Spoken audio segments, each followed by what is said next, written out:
Hello and welcome. I hope everyone's doing good today. I'm starting a little bit later today due to let me pull down this starting stream thing here. Starting a bit later today due to an extra meeting at work. Unfortunately on Thursdays I think I'm going to be starting around this time every time, but that's fine. Alright, so let's just go right into things. We've only got 3 days left in the year, and then we're going to do our audit at the end of the year, which is great. Pretty eventful 3 days, though, so I'm looking forward to it.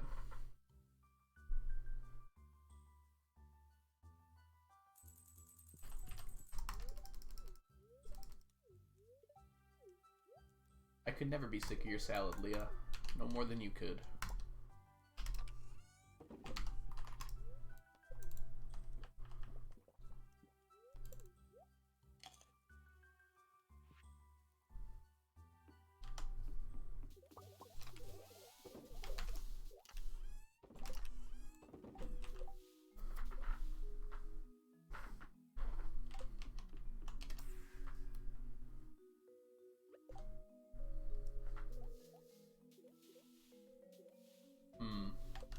Those carp are going to be done on Sunday, which is going to be annoying.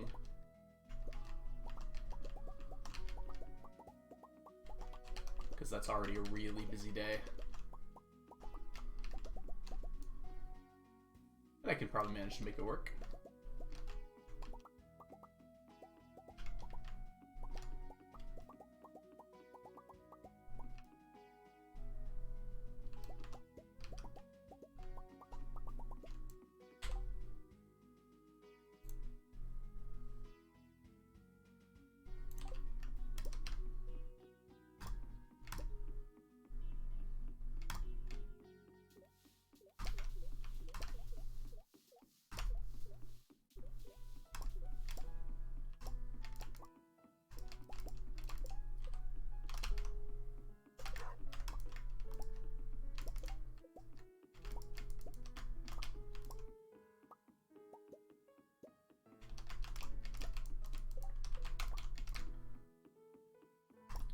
Two golden coconuts is a good deal. Alright, I gotta start planning out my day here. I need to think about what I'm going to be doing here, because there's very specific things that need to get done by Sunday here.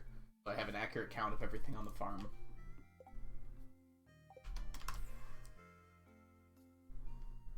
Double golden coconuts. Hey Ducky, what's up? Awesome to see you here today. We're gonna have fun today.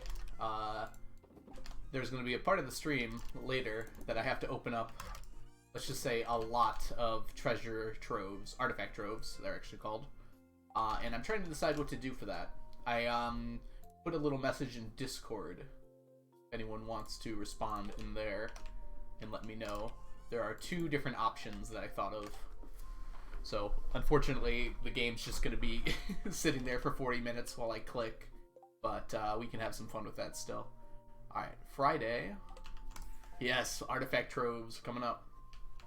I think we're going to do it on Saturday. Oops.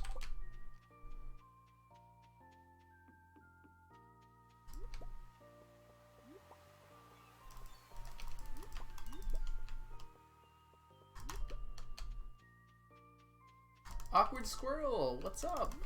Glad to catch a stream. Awesome to have you here. Loving the blade emote.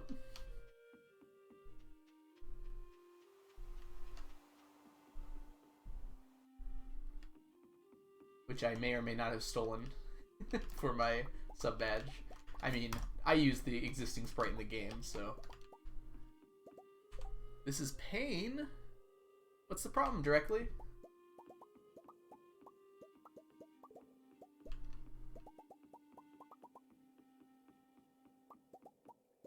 Welcome in, by the way.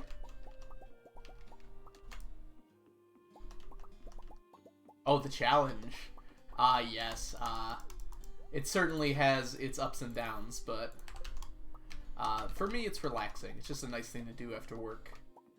I get home, and I don't have to think too hard about what I'm doing. I kind of know the path and everything, although today is going to be a little different than normal, because we're ending the year, and I have to do my audit. But for me, the challenge is fun. I could definitely see why someone would think otherwise, though. Alright, throw these in here. I guess I will...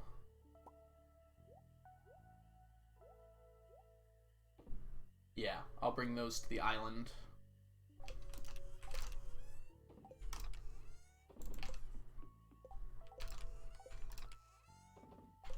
Throw it in there.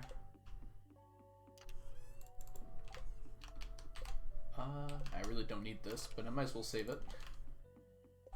Okay, now to really think about what we're going to do today. I think tomorrow I'm going to collect the gems. I just want to make sure I get everything done and don't forget anything. Let's see. Bailiff, thank you so much. Welcome in. Yeah, I enjoy it personally. I think the part I enjoy more, though, is the planning out everything, which I've been still constantly doing. I thought I was done, but the truth is planning is never finished because things never go right the first time. But for me, this is very enjoyable. Honestly, I do feel that way. We'll see how I feel when I'm on year 100 and I'm sleeping away years one after another. But hopefully, I'll have some people to join me on that insane journey, so it won't be so bad. But for the moment, I love this game so much, so for me, this is very much enjoyable. Exactly, yep. That's always my motto on that. I do want to make sure the end of the year is good, so I get an accurate count of everything, though, Ducky. Makes my audit go a lot smoother. Although the audits have gotten a lot easier as time has gone on here. Because there's less and less things I need to collect. It used to be I had to, like, change the value of every single item. Now I just need to focus on the ones that are not finished yet. Which, surprisingly, not that many. The ones that are left are very difficult, but there aren't as many.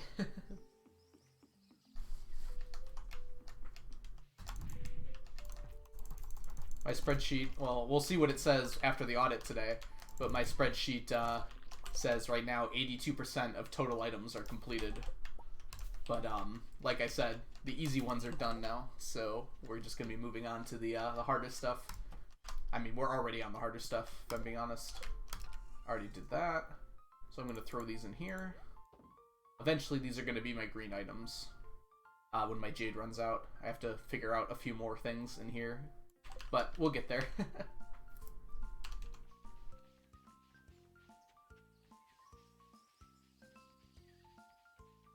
Okay, we got lucky. Well, unlucky that there weren't any more coconuts, so we didn't have to run up the other side.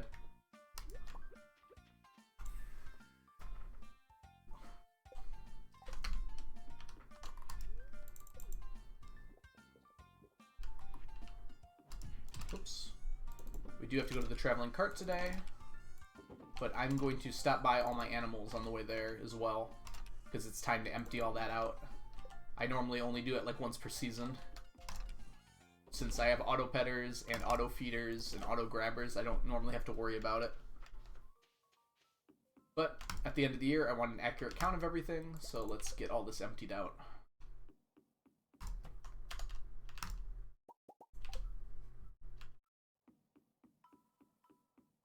I think I just harvested this. No, I did not. I have such good memory.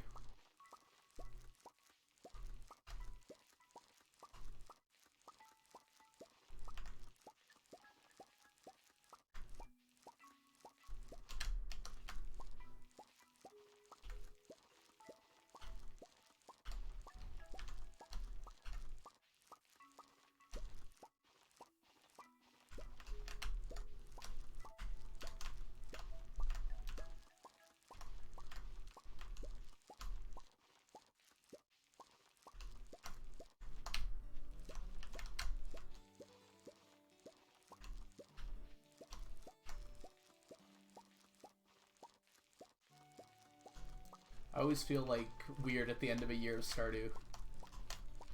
I'm like very much excited for what this spreadsheet is going to look like, which is, I don't know, is that a normal reaction? It feels odd to be excited about a spreadsheet, but I always like seeing the updates and then being able to draw conclusions on how long things are taking. And like what I'm going to finish next and being able to check things off the checklist.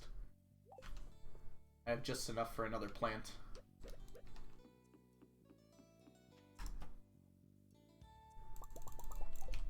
Oh, no!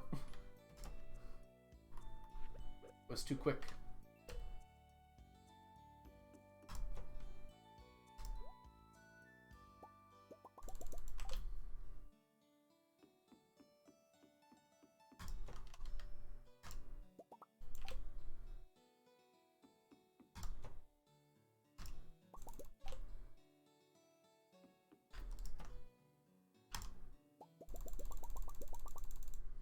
Everything fit.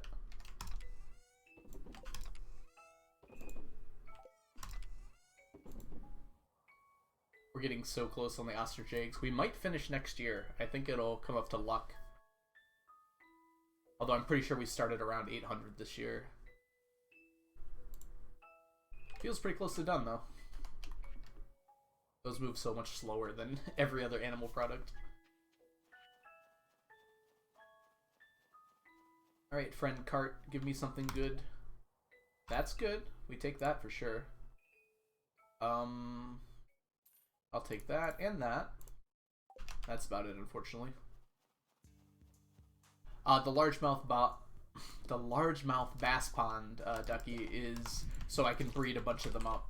So when I fill up the fish ponds, I want to have all of the enough fish to fill them all up, because it's a lot faster. So as soon as it grows to the next level, I can fill it up to the next level, and it'll be ready to grow again as soon as it grows another fish, rather than having to wait for it to fill up to 10 every single time.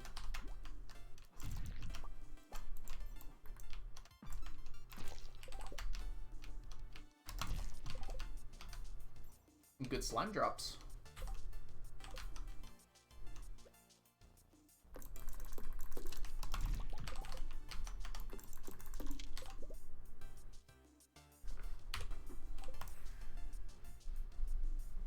Spreadsheet stream! Nah, not yet, Hedgehog. We still got a little bit yet. We're going to go through Friday, Saturday, and Sunday, and then we're going to switch into Spreadsheet update stream. Oh, it's a person. Rizard Milana? Hopefully I said that right. Thank you so much for the follow. Welcome to the stream. Awesome to have you here. As a side note to that, we are getting dangerously close to 500 followers. I would agree, Ducky. We're only 3 followers away. My thing down below is not updated correctly, so I'm actually going to fix that real quick now, so it doesn't feel wrong. Overlay, follower goal, and goal.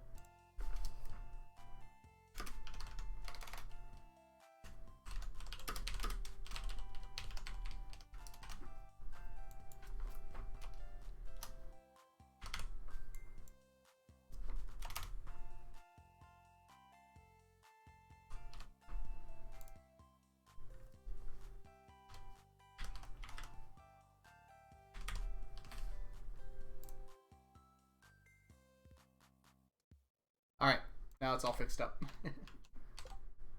Okay, let's throw down some other stuff here. Not you, I need you. Almost at half a stack. Are you talking about the blue slime eggs? I will get to update that one, because it has definitely changed. Oop, put this away. I've got a very large assortment of items right now. And I'm not running efficiently between chests here. Alright, so this bit here goes to the desert.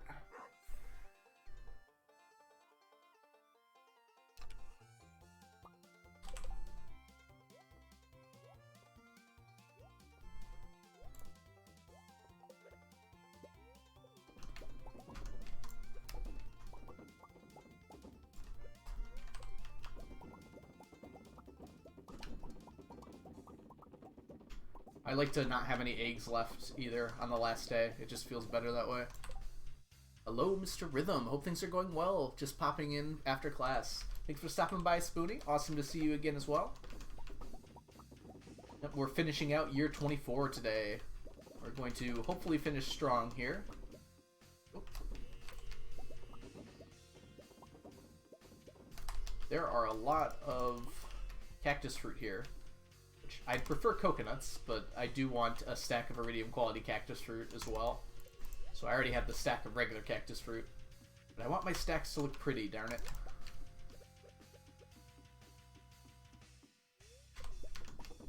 So we will gladly take those. Error, welcome in. Hope you're doing great. Yep, we're going to end the year here in just a little bit.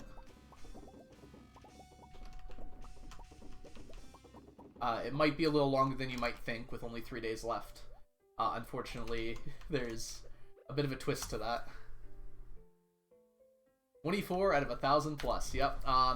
So we're, what? That's 2.4% done? Making making progress. Obviously, those last 1,000 years are going to go pretty quick, I think, by comparison to these first bit. Yes, you're right. Treasure floors can yield slime eggs, but it's only one type. Oh, 2 types. It's the purple and the red. So both of those can come from treasure floors. And I'm intending to get my purple and red slime eggs from those treasure floors. Your sub ran out and didn't update. Oh, yes, you do have the 2-month sub. Welcome back to the stack error. I'm sorry that it didn't pop up on the stream. It might be delayed a little bit. Sometimes, I think that happened to someone the other day, and it popped up a little later. But welcome back to the stack error. It's awesome to have you here. Hopefully that will pop up in just a minute. If not, I'll give it 5 minutes, and if not, I'll play the sound for you. Even though it won't say your name.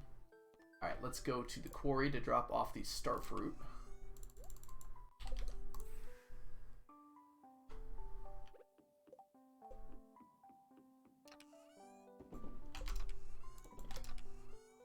I'm not dropping anything off. Alright, so it's 5:30, and I think this is the only thing I need to do. Although I'm going to have to do it tomorrow anyways. There it is. Oh, wait, no. Error, thank you so much for the gift sub to Sundeco. Sundeco, welcome to the stack. Enjoy your emotes and everything else as well. Yeah, so it does look like my alerts are working, so I'm sorry, Error. I'm not sure why that didn't... Yeah, you do have the second month badge. Alright, let's grab these artifact troves, which you might look pretty now, but you're going to be sick of them tomorrow. I'm probably going to go until... It's going to depend a little bit. I don't know how long the artifact troves are actually going to take to open, and it's going to take at least what would normally be a day in game to do that. We almost got a stack this year. Alright, let's go ahead. I guess there's nothing wrong with us doing a little mines bombing before we leave out the year. We can go out with a bit of a bang. Well, there's a little bit wrong with it. We're almost out of bombs. Yeah, I don't want to lose... I don't have enough bombs, sadly. Yes, Clint is going to have a field day. We're also going to be opening golden coconuts for the first time, because I actually have enough to open. So we're going to be doing both of those things. So we're going to be praying for banana saplings. Alright, let's see. Mines. And I think we're just going to go normal here. We're just going to grab as much stuff as we can from the forested floors. Oh, wow. This is actually a really good floor for us, because all of these...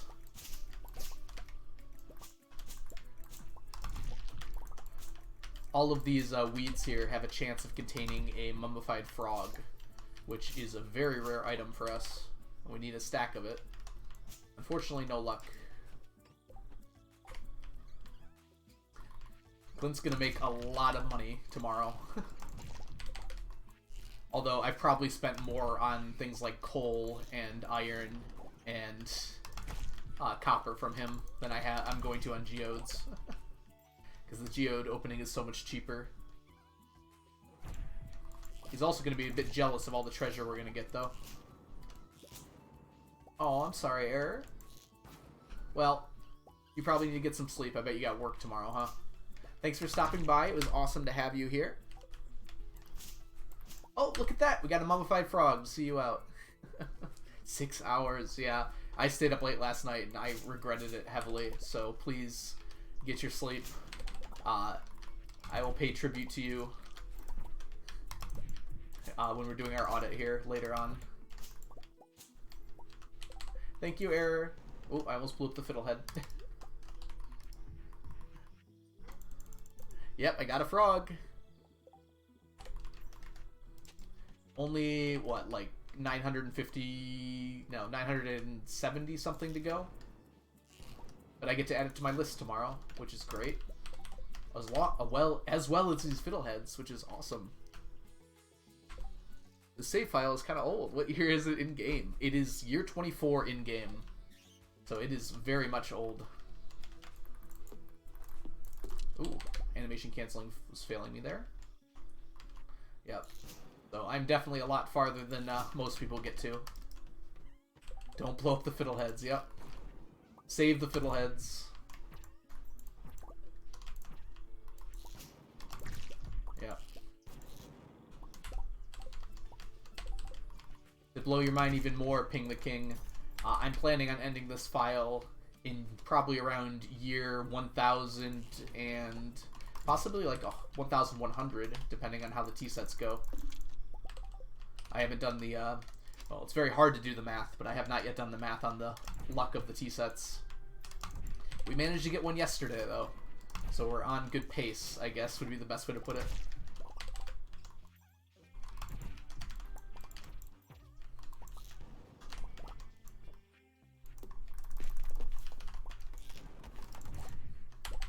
Jesus Christ, it's Stardew Valley.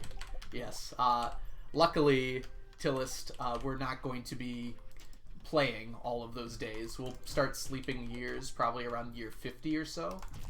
That's my best guess at this point. And we're basically going to sleep through the entire years and only come out to grab the things we need. So this is kind of like a run to year 50, and then after that we're going to be on the home stretch, I guess would be the best way to put it. Still quite a ways away. I imagine this challenge run is going to take upwards of, I don't know, my best guess was like 3 more years in real life. But I've been doing quite a lot lately. If I keep up the pace I'm on now, I think it will probably go a little faster than that. Especially if those tricks Blade taught me about the T-set work well. Because those are going to be a big factor in that. It's going to take me a while to get that to work, though. This is not a good floor. Oh, never mind. I changed my mind.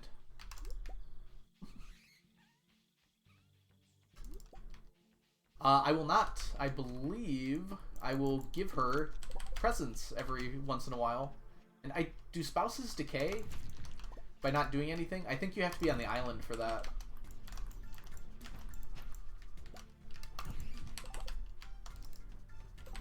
And I do have to come out every once in a while. And I can give her a gift every time I come out, too.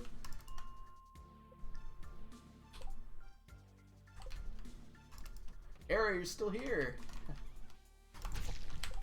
If you don't interact at all, huh? I can do the math on it and probably keep her friendly.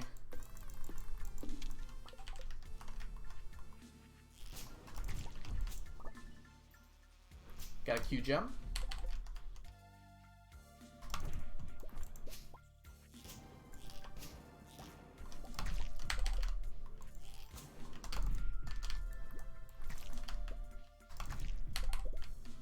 So yeah, they do decay. So they must decay faster when you're on the island, because I've heard that before.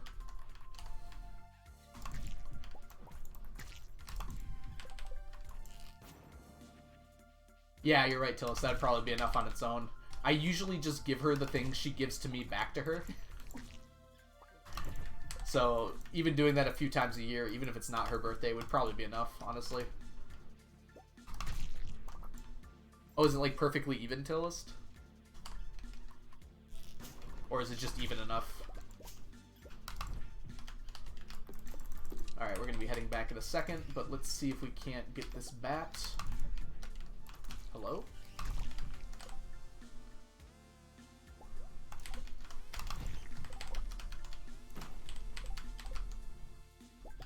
And double check for any fiddleheads that might be nearby. Alright, we'll call it there, because I don't want to eat any more food. I'm sure it's very close to list. I think I would agree with you that it's probably pretty close. Especially if it's an Iridium quality love gift. That would probably be more than enough on her birthday. Because those are just insane. They give like four or 5 hearts. Okay, let's add everything to the pile here. Oh, look at those fiddleheads go up. Something beautiful about it.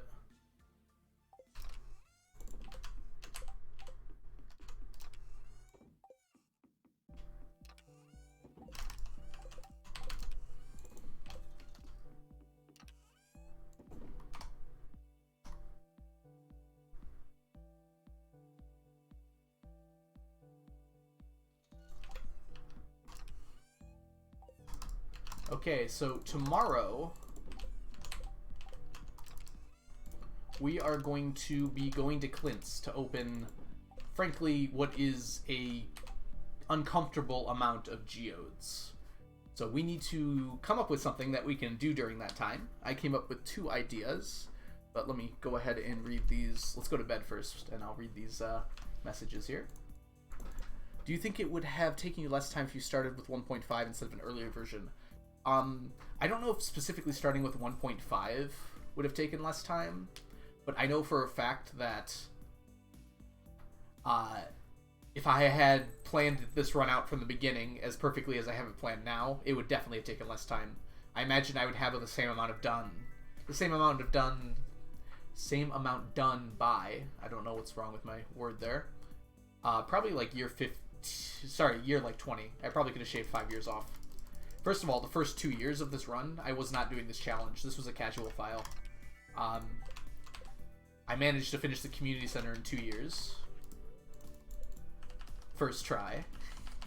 And then I finished all the other achievements the next year. So really the first 3 years of this file were, I guess, casual is the best way to put it. But I was playing the game as hard as I could at the time.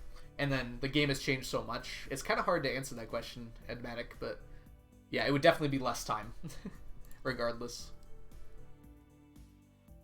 You simply cannot leave. Yes, I do have a Discord channel. And I can't spell. There we go. Boom. If anyone wants to join in on the fun, we usually just chat about random things on there. Alright, and I need to make a poll. I think this is how you do it.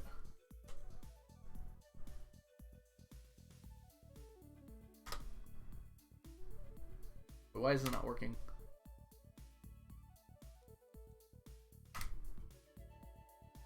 Open the setup menu to create a poll. That invite's invalid? In the channel info. That's so strange. I just fixed that a minute ago. I'd have to look into that. Oh, don't capitalize every word like it's a title. So I'm setting up a poll right now to decide what we're going to do while opening geodes.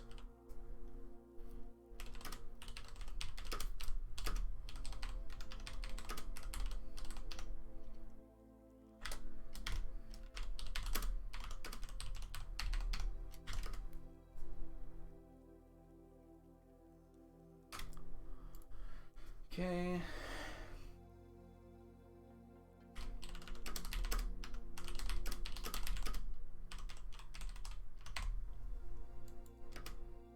What? Wow, they really do not let you write a lot for these polls, do they?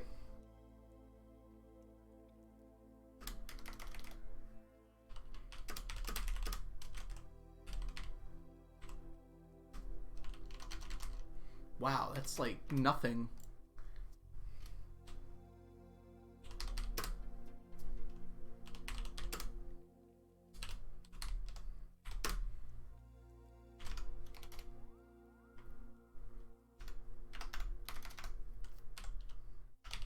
My typing is like totally failing me right now. Alright. I am not going to allow additional votes. We're going to give it a 5-minute duration and start the poll.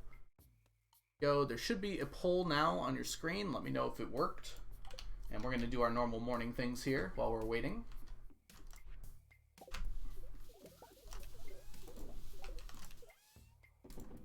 Can everyone see that poll? It's the first. I did it once before, but I don't remember how it worked. Down in social media, it works. I literally just fixed that one error, so I have no idea why that one's not working. I'll have to look into that. It does not show me a poll, so I hope all of you can see that.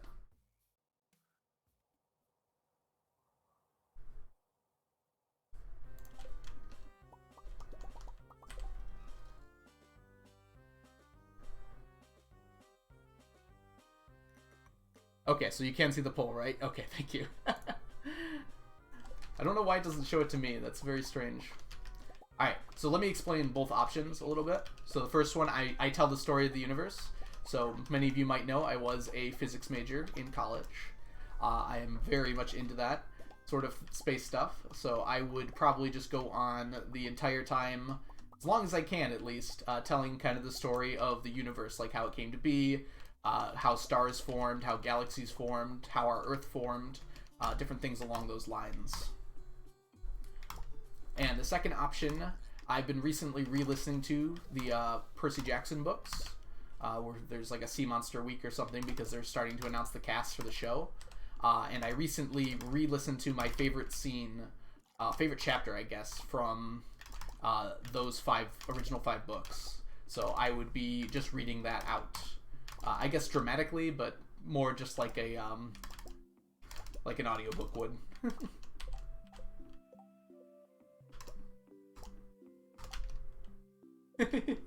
Too late, you voted. Can't take it back.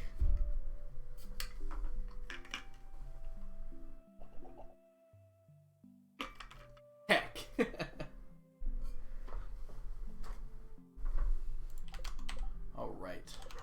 if you want, you can come by next time we end the year. You hate audiobooks, Error? I do enjoy more the actual reading. It's not over, is it? It hasn't been 5 minutes yet, so someone can swing the vote. I do enjoy reading a book more, but I just do not have the time to read books. So I'm really glad that I do enjoy audiobooks enough that it's still a really good experience for me. I listened to Dune near the beginning of the school year, so back in October. And then Project Hail Mary, and that was really enjoyable. Both of those books. Well, Dune was I listened to the trilogy of Dune, so the first 3 books. I do love reading books. It's just, yeah. I get home and I just want to go to bed a lot of the time after I'm done with everything I wanted to do. It's hard for me to read in bed now. I just fall asleep. That's right, Ari, yeah, because you only work for part of the week, so you do have those free days. But from what I've heard, they work you hard on those days that you work.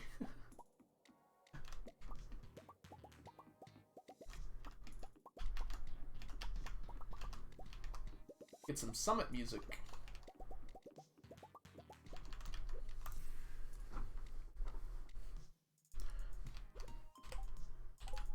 Is the poll close to over? I don't know why it doesn't show it to me. That just seems like a bad idea.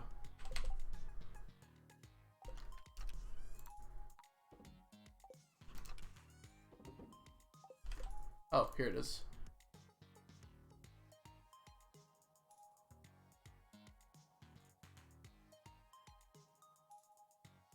Okay, yeah. I found out how to do it. There's a button down here. I should really familiarize myself with how this all works at some point.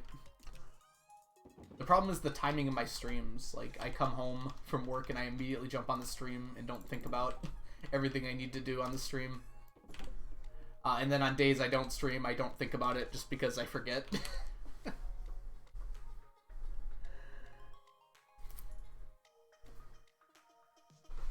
Today there were 80-ish boxes. Not yet on material. Okay, let's see here. Oh, not yet was for the poll. They like lifted 30 boxes. I bet Lego boxes are heavy because they probably pack them like super tight. Alright, we're going to grab this here. Yes, Error is meant to be asleep. Okay, the poll is over and the story of the universe has won.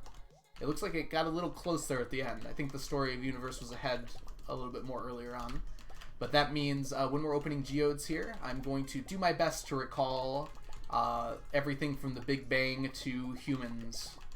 And I'm going to try and space it out so we finish on time.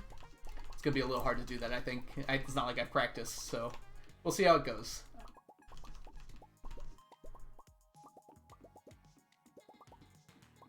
But for now, we're going to get the last of these gems. This is the last time I'm going to get gems. We didn't really have a gem talk, did we? Oh no. Gets comfy. Yes. I'm going to embiggen myself on the screen here, and then I'll put Stardew kind of in the background so it's still visible.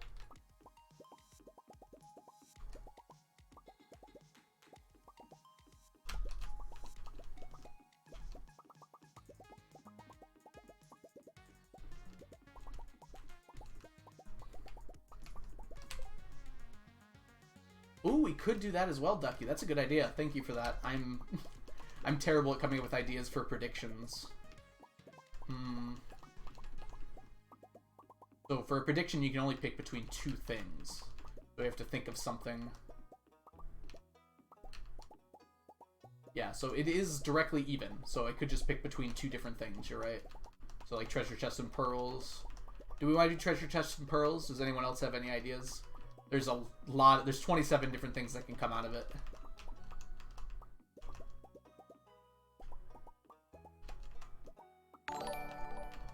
Error! Thank you so much for the donation. You stayed up just to donate to me. Thank you so much. I always appreciate it. Never needed though. I'm very glad that you enjoy my stream enough to donate to me. Like I say in the description down there, it'll probably go to T for the stream. Yes, I do like the penguin. I decided to use that one, despite it not being very Stardew-y. Alright, so let's go ahead and buy the last of our artifact troves here. You get 10 out of that. And we've actually got to pretty much go straight to Clint's now. So, treasure chest and pearls sounds good. Alright, let me set up a prediction really quick.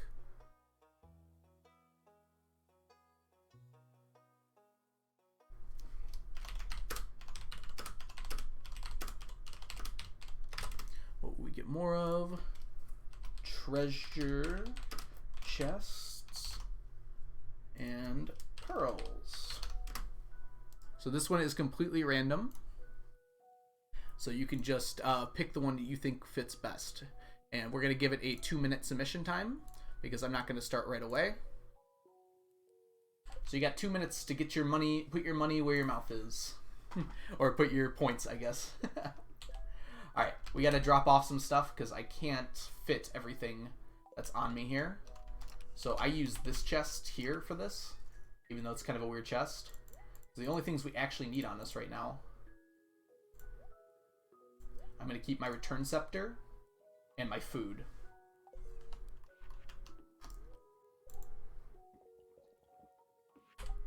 Terp, what's up? Welcome in. You've come just in time to watch me recite the story of the universe from start to end. Alright, so we've got 902 artifact troves and 148 golden coconuts. Very exciting stuff. Alright, let me grab a chest actually. I don't think I have one at Clint's. I might, but just in case. And we're going to run over to Clint's here. So right now, the prediction is for whether we're going to get more, oh my goodness, whether we're going to get more pearls or treasure chests from the artifact troves. We have 903 artifact troves to open. Alright, so let's go ahead and go to the town here and go say hi to our good buddy Clint, who's about to get a ton of business from me. So we're going to take all of that out to begin with. And I think I have 27 spots here. Yeah, definitely. It's 36 minus 3. Actually, I can keep these on me. There might be enough for both. Okay. We are going to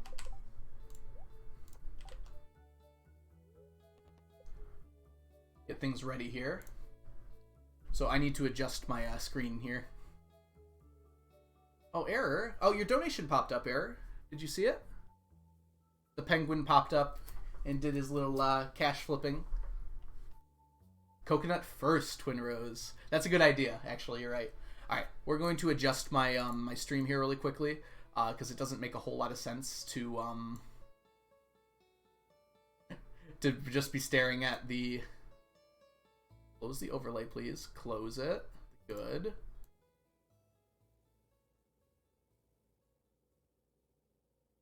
Nope, that's not how that works.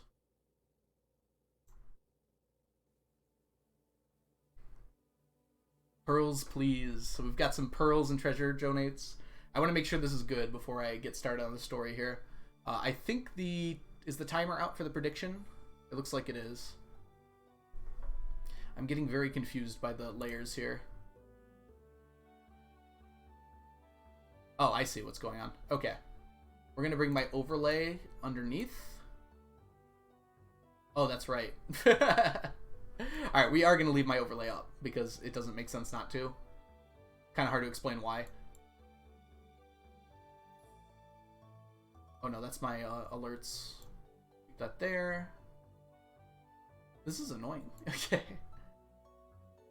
Okay. I guess that's what we're going to do. And we're going to take Stardew Valley and place it over top and shrink it down here. So we've got it like this. Yeah, and I can sit here and then that's fine. Okay, so is everybody ready to hear about the universe? Let me adjust my spot here. And you might actually be able to read what's on my board for once. I've been changing it every single time I stream, but I don't think anyone's noticed because my camera's too small. Big algo, yes. Alright. This microphone doesn't do anything, by the way. It's off, at least. So, if you see me playing with it, you don't hear anything. That's why. My mic's right here. Okay, so, in the very beginning of the universe, as far as scientists know, the universe started at a very centralized point, a point that was nearly infinitely small and nearly infinitely dense, which means that in a very small amount of area there was so much stuff that it's pretty hard to actually comprehend, like how much different stuff was there. Everything that's in the universe was in a single small point. Although there are some competing theories that might suggest that although it looks like that to us, it might be more of like there was infinitely many small dense points. Well, not small dense, like a field of infinitely small dense points. My goodness. But we're going to stick with the currently popular accepted idea of the Big Bang. And from that point, that energy could no longer be contained and very quickly expanded outwards. Yeah, we got 900 troves and Deco. It's not exactly known why this decided to happen at this particular time, although at the time didn't actually exist. Time actually started at the point that the Big Bang started. Before that, time was not a concept. This very rapid expansion was actually expanding faster than the speed of light because there was just so much energy contained within. I just realized something really quickly here. Sorry. I'm going to move my chat.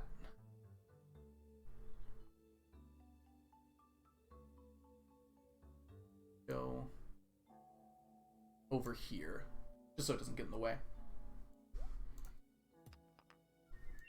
So because everything was so dense, there was no way for anything to form within that. It was all just pure energy.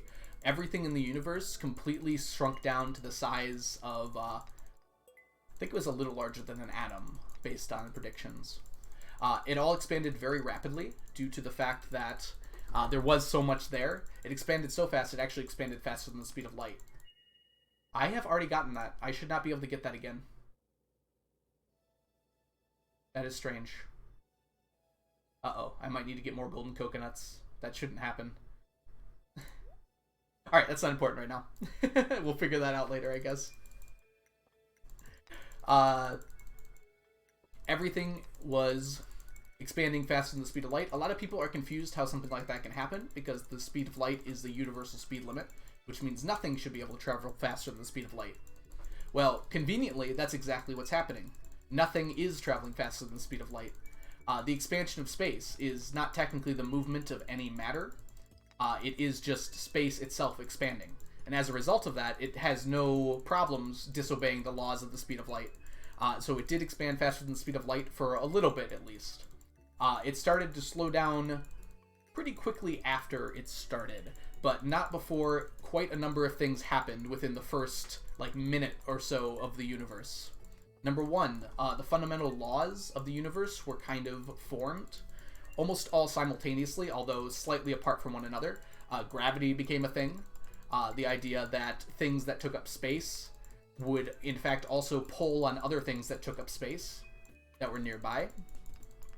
The strong and weak force came into existence, basically allowing atoms later on, allowing quarks and then atoms later on to form. The electromagnetic force came into existence as well. That is what allows us to actually touch things. It's what allows anything that touches anything else to not immediately go through it. That is our electromagnetic force, as well as it's the same thing that creates electricity and magnetism, hence the name. You've also gotten multiple helmets before, huh? Interesting. Oh, we'll get to that, Hoot. Don't worry. Welcome in, Hoot, by the way. It's going to be a little while before we get there, but we'll get there. So, from that point, we had the universe expanded extremely rapidly. There are three major points to the universe. This first point, which didn't last very long on a universal scale, is called the energy dependent part of the universe, which basically means the expansion of the universe was determined by the amount of energy within the universe itself. So there was so much stuff in the same area that it all wanted to expand outward really quickly. And as it expanded outward very quickly, it cooled down. It was extremely hot, too hot to even describe for a long time. But once it started to cool, that energy could actually kind of, I guess condense is not the exact proper word, but it's a good word to come up with. In that condensing energy, quarks began to form. Those quarks binded together with other quarks to form our first protons, neutrons, and electrons. And the universe was proton, neutron, and electron soup for quite a while after that. But as it continued to cool more and more, those protons, neutrons, and electrons were able to find each other, and using those strong and weak forces, were able to bind together to form the first atoms. The universe formed mostly hydrogen to begin with. It was pretty much only hydrogen, helium, and lithium. In fact, not pretty much. I think it was exactly hydrogen, helium, lithium, and then a little bit of beryllium. So is what I remember from school. And those were the only elements in the universe for a very, very long time. Once it began to cool more and more, what ended up happening was the energy domination part of the universe started to fade. There was still a lot of energy floating around in free space, but now that there was a lot of stuff starting to form, like those little atoms even started to form into molecules. And more importantly, they began to pull on each other due to that lovely force called gravity, and started to form into larger pieces. Excuse me. So, as those pieces got larger and larger, they started to condense together, and the gravity between all of them became strong enough that they started to push into each other very, very, very hard, creating like this massive ball of hydrogen and helium. And as it pushed harder and harder into itself, they started to form the first stars. So all stars are is just a bunch of gravity pushing hydrogen together hard enough that it starts to create energy. And now that the universe was cool enough, all those things could come together. There wasn't energy pushing everything away, so the gravity could pull things together. So this started what was called the gravity-dominant era of the universe, and this was the very longest one, at least so far. So over billions of years, those stars began to form, and they began to pull on each other due to gravity, and come together and form galaxies. So the first galaxy started to form. You might have, look at that. We finished our golden coconuts. All right, let me adjust here and get ready to go on to our next part here. All right, so you all have your predictions in, so we're going to see what happens here. So, as the universe continued to cool down, gravity became the dominant force of the universe. And that expansion that was expanding very rapidly continued to expand pretty rapidly, but it was actually starting to slow down because all the stuff in the universe was starting to pull it together. Everything in the universe was pulling on each other, and since there was space between all of those things, it was pulling the space between all of it together as well. But it didn't stop it from expanding. It was still expanding, it was just slowing in its expansion. Decelerating, if you will. Bless Pearl Luck. I'll answer questions at the end, Hoot, because I'll probably have plenty of time to talk about that. This is actually not a bad time to talk about that, Hoot. So the first stars were massive, because all that hydrogen and helium were in the same area. As a result of that, the stars that, like the progenitor stars, the first stars in the universe, were massive. They were much bigger than the sun is today. There was so much hydrogen and helium in the same spot to coalesce that the stars were like as big as they could possibly get everywhere in the universe. But those are not the stars we have today, because stars go through a life cycle, just like humans do, although theirs is a slightly more violent life cycle. As their hydrogen is pushing in the center, it undergoes something called fusion. So fusion is where atoms are pushed together so hard in such a hot environment that they start to fuse together and to create new elements. So when stars fuse together, elements in their core Hydrogen makes helium, and then helium makes higher elements, and then I think it goes to, yeah, it skips lithium, I think, which is kind of interesting. But they keep on fusing higher and higher elements until the star starts fusing into iron. So iron is the highest element that can be created inside of a star. So via fusion, every star that's big enough will eventually have a giant core of iron in it. And it will continue making that core larger and larger, because iron cannot fuse. That is the furthest point that it can get to. It just has no process to fuse into a different element. Oh, look at that. We got a treasure chest, but no pearls yet. Pearl's sweating.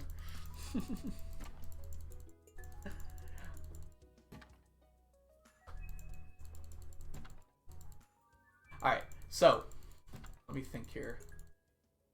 So as the iron begins to build up in the core, and it can't fuse into anything else, remember, it gets heavier and heavier. Iron, obviously very heavy compared to the outer parts of the star. And as the iron gets too big, there's this crazy thing that happens, which is very complicated, so I'm going to try and explain it as simply as I can. Uh-oh. Alright, let me quickly drop off all of the golden coconut stuff so we have room in our inventory. I thought I would have enough room. Alright. You know what? I know the pearl people are sweating right now, but I remember I was watching this very carefully last time because I didn't have people to talk to, and the last one that showed up in my inventory ended up being the one with the most. It like came back like massively, so it's definitely not too late for pearls to win this. We're still very early. We're only through about 70. Anyways, as stars fuse iron more and more, their core begins to fill up more and more. The iron gets so heavy that it collapses under its own weight. And this is what you've probably heard of before, is called a supernova. When the core of a star collapses under its own weight, it pushes the outer regions of the star outward in a giant explosion. And as a result of that, it's a beautiful thing, but not for the people that might be living close to it. But that iron is so heavy that it condenses down. Oh, before we get to what happens to it in its final stage, you might have been wondering, actually, what happens, like, if iron is the highest that a star can fuse, how can we get higher elements than iron, for those of you who know enough about chemistry. So iron is the highest element a star can fuse to, but when a star goes supernova, it's such a massive amount of power that it can fuse higher level elements. So that's where we get everything that's above iron on the periodic table. So things like fracium and uranium and americanium, and there's a lot more. I think even neon and things like that are higher than iron on the periodic table. I don't have one in front of me, and I'm not a chemistry major, so I don't have it memorized.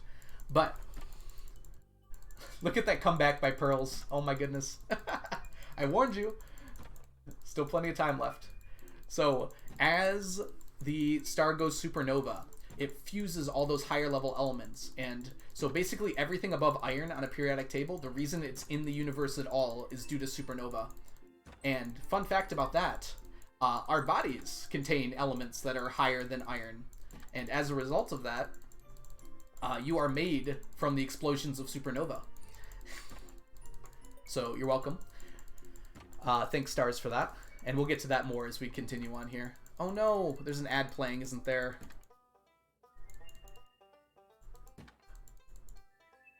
Okay, I'm gonna wait a minute here just because of the ad. I apologize for the ad, for people who have to see it here. So I'm just gonna wait a little bit.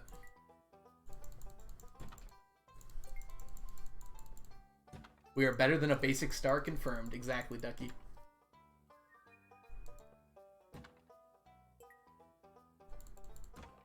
I did not think about ads.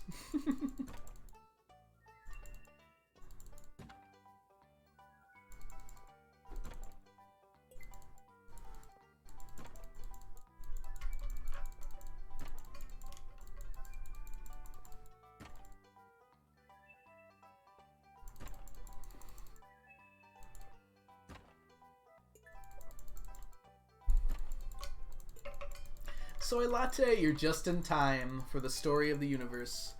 Hey Thanatos, you've caught us at a weird time. We're collecting 999 of every item in the game.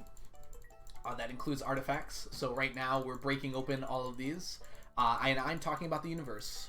A bunch of people just got an ad, so I'm waiting a minute or so for them to get back so I can continue talking about it and they don't lose out on anything.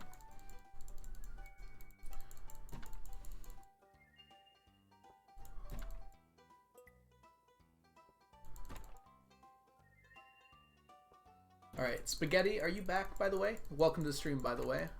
I noticed you're here, Spaghetti Squish, but let me know when you get back from the ad, if you can hear me right now. That'll tell me it's probably time to continue.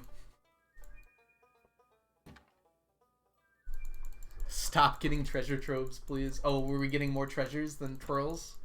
Alright, Spaghetti, so I'm going to assume everyone's back from the ad. I apologize if they're not. Alright, so, when the stars go supernova, they explode outward, creating all the heavier elements, everything heavier than iron that's in the universe. But also they explode inward. Every action has an equal opposite reaction, right? So they explode outward, they have to explode inward as well. And all this iron pushes down very, very powerfully toward the center of the star. And as a result, it creates something called a black hole, most of the time. If we have time, we might talk about the other ways that stars can die.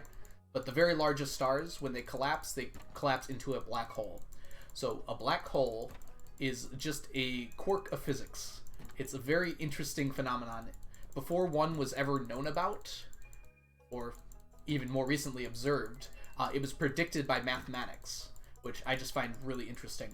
The idea being is that if you have so much mass in such a small place that it has such a strong gravitational pull, what has to happen at some point is that not even light would be able to escape from it, because light has a speed limit, right? It has about the same speed that it moves at. So if gravity is strong enough, not even light can get away, and nothing can go faster than light. So a black hole is essentially just so much mass in such a small spot that it has such a strong gravitational pull that nothing can escape from it. That is probably the easiest way to describe it. There's a lot more that goes into it than that, but that's probably in the simplest terms I can put it.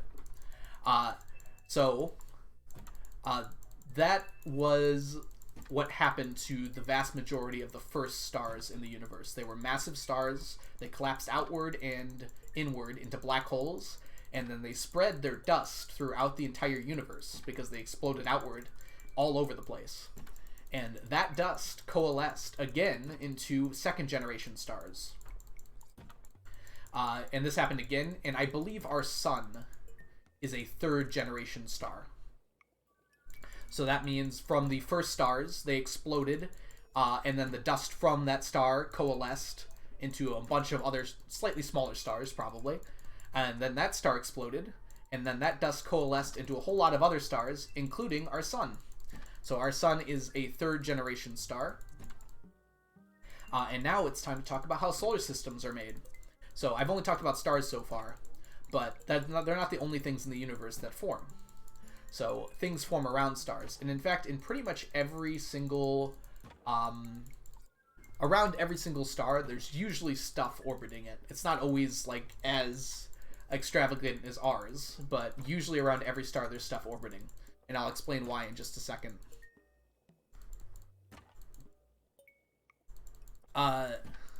So Sundeko, to answer that as simply as possible, it just wouldn't be possible to do that. There's no such thing as a perfectly sturdy object, and things move through solids at the speed of light too. So as soon as you put a ladder that close to a black hole, it would just break. It wouldn't be able to be anchored. And then you also would not be able to climb up against gravity to get out of that well. Yes, death. Although, quick aside for black holes, there's two types of black holes for the most part. Okay, there's more than two types of black holes. There's two types of black holes I'm going to talk about. There's fairly small black holes, which by small I mean like, you know, they're still pretty big. And then there's supermassive black holes. So supermassive black holes are at the center of galaxies. So those might be from the original stars that blew up for the first time. I personally don't know. There might be some literature you could read up on that, but that would be possibly my guess. They're the largest black holes. They've been probably around the longest. And they've sucked in so much matter that they've just become very, very large, and all galaxies kind of orbit around the supermassive black hole in the center of them. Although, yeah, that is the running theory, at least. We know about the one in the middle of the Milky Way, for instance. Now, these black holes are so big that you could actually survive going in them. Normally, when you enter a black hole, if you were to enter a black hole, it would be small enough that the gravity would pull on you from different sides. So, like, the gravity at your feet would be significantly stronger than the gravity at your head, and it would rip you apart. But supermassive black holes are so large that the gravity is almost even, so you can just enter them and not even notice it, really. Hey, the Green Planet, did you watch Wallagug's video? Or did you watch one of mine? Because I haven't put out that much, so it'd be awesome if you got here from there.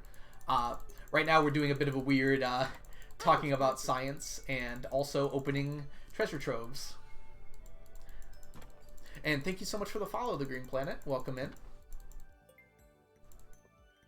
Ducky, you cannot put these into geocrushers. It would definitely be faster to put them in the geocrushers. Alright, so to continue with planets and other stuff that orbit around stars. So when the gas that's just floating in the universe from like a supernova or has just been sitting there starts to kind of coalesce. Well, so gravity will slowly bring things together that are far apart. That's just what gravity does. So all those particles are kind of all pulling on each other, and they pull themselves into kind of a slight spinning formation. So because they're pulling all on each other, it always kind of forms a directional spin. And it creates what is called a protodisk, which essentially the star starts to form in the center, but since it's rotating, it also kind of creates a disk like going around it. And so as that star is forming from the coalition of all that gas, the planets around it also start to form, because all that gas is also in a disk now, and it starts to kind of collect itself as it starts moving around in a circle. And that is how different planets form. So not all of that gas will necessarily form into a planet.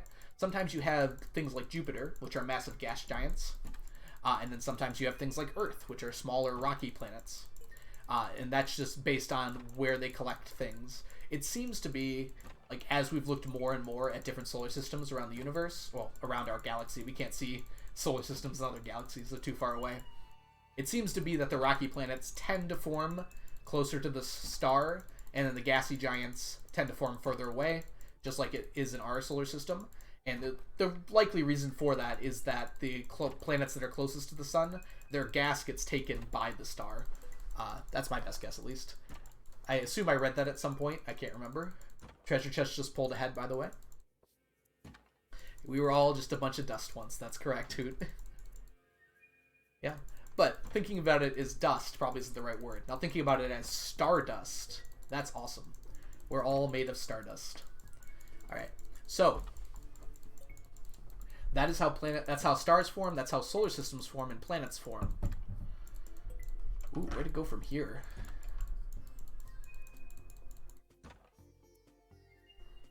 I need all of these things, Sundeko.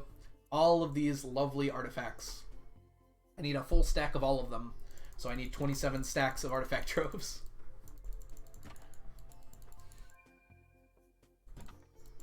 So none of these things are immune.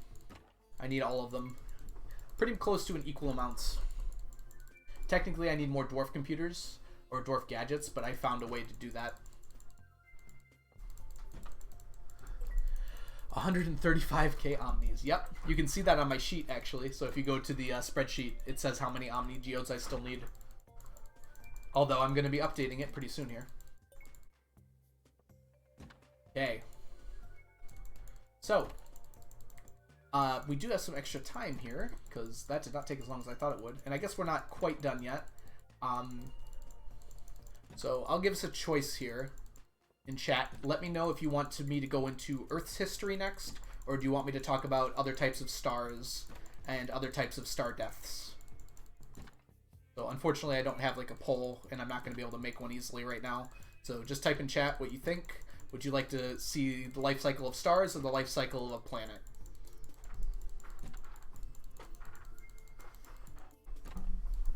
The epitome of catching them all. Good afternoon, Crypto. Welcome in. You're just in time for the middle of our universe talk. We're talking about how the universe formed, and we're all the way to the Earth forming now.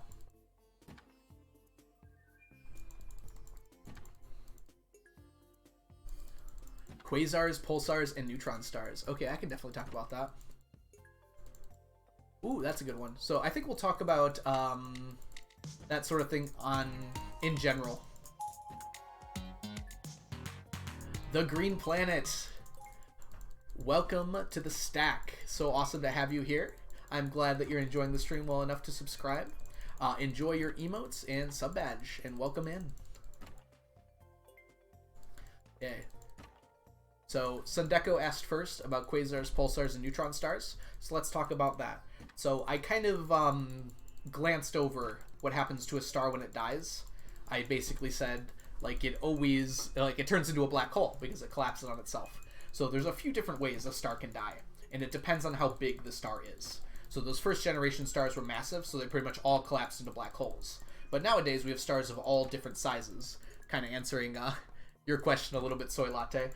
So our sun is on what's called the main sequence stars. So our sun is like the most common type of star.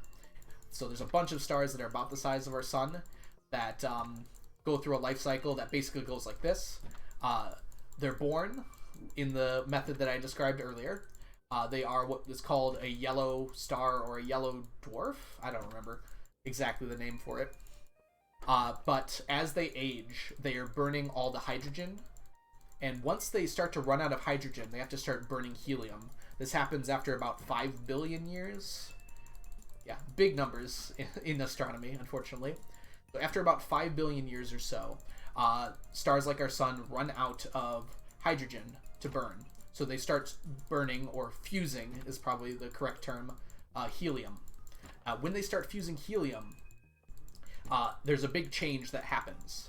They suddenly get a lot larger. They become what's called a red giant. So the process of fusing helium is more... I don't know exactly how to describe it, but it causes the sun to swell up massively into a red giant. It'll be so big that it'll probably encapsulate Earth. Not that Earth would survive either way, even if Earth was... So basically the sun would reach all the way out to where Earth is compared to where it is now. So it becomes much, much more massive. So not to scare everyone, but because this won't happen for another 2 billion years or so. So if you're planning on living that long, then worry about it. But I don't think I'm going to make it that long, personally. So it swells out to the size of a red giant. And then after a while, it can't fuse helium anymore. But because the sun is not very large, it really can't fuse the next level up either. So it just starts gathering all of that. I can't remember what element it is, and I don't have time to look it up right now, so I'm sorry. Lithium? It's either lithium, beryllium, or somewhere around there in the center of the sun. It's not big enough, so there's not enough mass to fuse the next element up. So what ends up happening is when it runs out of helium, it does what's called... I can't remember the term for it, but it creates what's called a planetary nebula. Basically what happens is the outer red giant shell bursts off. Not like a supernova where it's a massive explosion, but more like it just pops outward and spreads out. So if you've ever seen a nebula before, well, not all of them, but like the Orion Nebula, the Hourglass Nebula, if you've ever played Mass Effect before, you like travel on top of them, which doesn't make that much sense, but it's Mass Effect, they can get away with it. But those nebulas, a lot of them are caused by this happening. Basically, the stars will expand outward. It will lose its outer shell and it'll expand outwards. Oh, and here's one of my favorite facts about this. You know how nebulas are all different shapes. The leading theory for why this is, why they're all these very beautiful shapes and colors and everything along those lines, is that there are examples of nebulas that do what we'd expect them to do. There's called like the bubble nebula. Basically, it expands outwards in a perfect circle, and it's just kind of like a circular nebula. But the leading theory for why not all nebulas are like that is because the expanding gas hit something and it changed its shape. And the leading theory for what that something is the planets. So basically, nebula of those stars that are going outward are like the last remnants of the planets that were going around the star. So like the Hourglass Nebula, for instance, the shape comes from all the planets that were around the star blocking or like influencing the gravity of the outward expansion of the planetary nebula. Sorry, there's a lot of big words in there, so sorry about that. But once that happens, what's left over in the middle is just the core of the sun. And it's usually what's called a white dwarf star. So it shedded its outer layer, and it becomes very small. Not like extremely small, it's still much larger than Earth, but a lot smaller than it used to be. We are opening Geodes, Audrey. And that is usually how these stars like the sun die. So as a white dwarf, they can output energy and what's the word I'm looking for? Energy and light. There we go. It's the same thing technically. So energy and light can be outputted from a white dwarf for billions and billions of years. They last a very long time. Eventually, though, they will run out of energy, and then they just become what's called a black dwarf, which is essentially just a whole lot of it's carbon. I think it's carbon. Okay, it's essentially just like a whole lot of carbon that no longer has any energy in it. So it's just a black ball of carbon that floats in the universe forever. So that is the life cycle of a star like our sun. But not all stars are like our sun. So I've talked about the very largest stars that turn into black holes, and the normal-sized stars, like our sun, that turn into white dwarfs. But as Sundeko asked about a few minutes ago, there is another option. I am giving a science lecture, Audrey. We're talking about the universe. Clicking similar. Hey, welcome in, Blade. Awesome to have you here. But there is an in-between stage. There's an in-between stars like our sun and stars that create black holes. And there's just a specific range of masses where this can happen. And basically what happens is they're big enough to go supernova, but they're not big enough to form a black hole. So they blow outward like a supernova, and then they push back inwards, but it's not strong enough to collapse into infinity. So what basically happens is the neutrons that are inside of the star all get stuck on each other, and there's not enough power to break through that barrier. It's called neutron degeneracy pressure, which is just a very fun word. But basically it prevents the star from getting any smaller. And it becomes very, very small, though. And it becomes entirely neutrons. TC, hi, welcome in. Welcome to the stream. You're coming at a weird time, unfortunately. We're doing a lecture on science, and we're opening Geodes. So when that happens, it forms what's called a neutron star. So neutron stars are extremely heavy. Not as heavy as black holes, but are very, very, very heavy, very, very, very compressed. They're like as big as a US state, basically. So they're not like super large. They're like the size of like half of Pluto, I think. I don't want to spread misinformation, but a lot of this is off the top of my head. So if I'm off by a little bit, I apologize.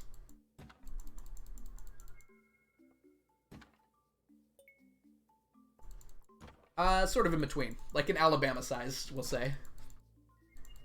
If someone wants to look up the radius of a neutron star, I think they're all the same, which is kind of crazy when you think about it, but that's just kind of how neutron degeneracy pressure works, because it's a bunch of neutrons together.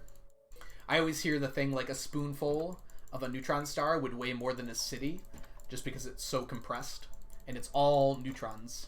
Everything else got expelled outwards. I didn't talk about it with white dwarfs, but white dwarfs use what's called electron degeneracy pressure, where basically all the electrons keep it from collapsing any more than it has. Oh, that's a lot smaller than I thought, Awkward Squirrel. Thank you for letting me know. Yeah, I was off. I think I said state, but my mind was wrong. I think it was supposed to be like a city. It's like the size of a city. Ooh, do you like Rigel? Rigel's my favorite star of the Green Planet. So yes, I do know a lot about Rigel. I'll talk about it, actually. But I did promise Sundeko neutron stars and pulsars. So all pulsars are... So neutron stars are very, very dense objects. And they produce what are like large radio waves. But if you get them spinning, and this is exactly what a pulsar is, essentially... Oh, pre-roll ads are on. That's annoying. Anyways, essentially what a pulsar is, it's a neutron star that is spinning very rapidly. And it outputs very powerful radio waves, kind of in sequence. So it's very interesting, because the first time we found them, it was very, like, concentrated radio waves being sent at us at a very constant rate. So we'd hear a powerful radio wave, and like every 3 seconds or something, whatever the rotational speed of the pulsar would be, it would send another radio wave. So it was very regular. So a lot of people were like, aliens? But it turned out to just be pulsars, because they spin at a very regular rate, and they put out radio waves at a very regular rate.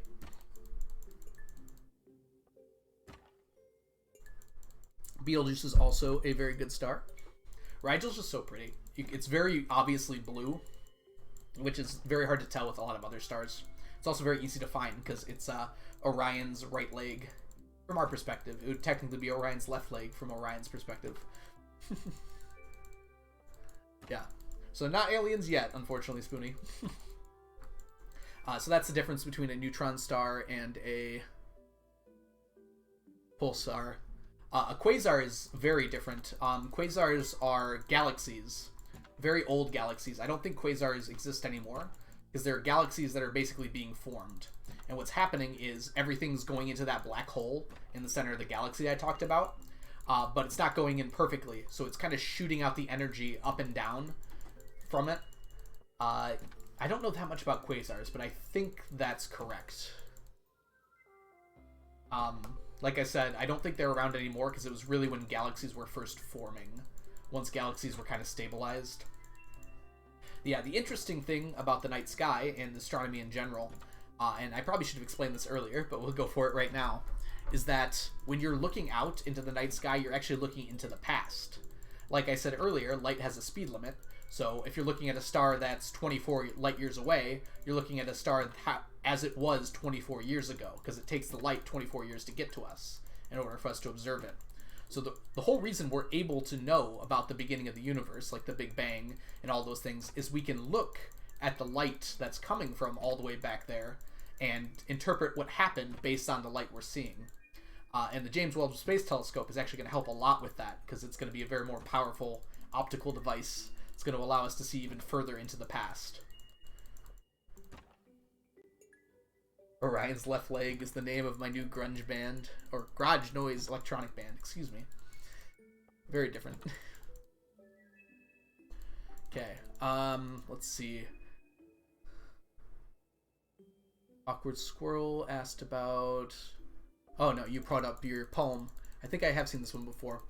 We have calcium in our bones, iron in our veins, carbon in our souls, and nitrogen in our brains. 93% stardust with souls made of flames. We are all just stars that have proper people names. Excuse me. Alright. Soy Latte, you asked, how big is the sun compared to other third-generation stars? Okay, so I've talked about stars like the sun. There are much larger stars, like Rigel, that just when they form, they happen to form with a lot more gas that happen to be nearby. And those stars are typically blue to start with. The reason being is they're so much larger, they burn a lot brighter. But since they're so much larger, they also fuse a lot faster. So they only last a few 100 million years only. Unlike our sun, that's going to last several billion more. So Rigel is blue because it's burning a lot brighter, a lot more powerfully, but it's going to use up its fuel a lot more quickly. Other large stars. It's been a long time since my lecture on this. Let me try and see if I can remember anything about them. Yeah, those are the stars that like fuse iron, because they're so big they're able to fuse heavier and heavier elements.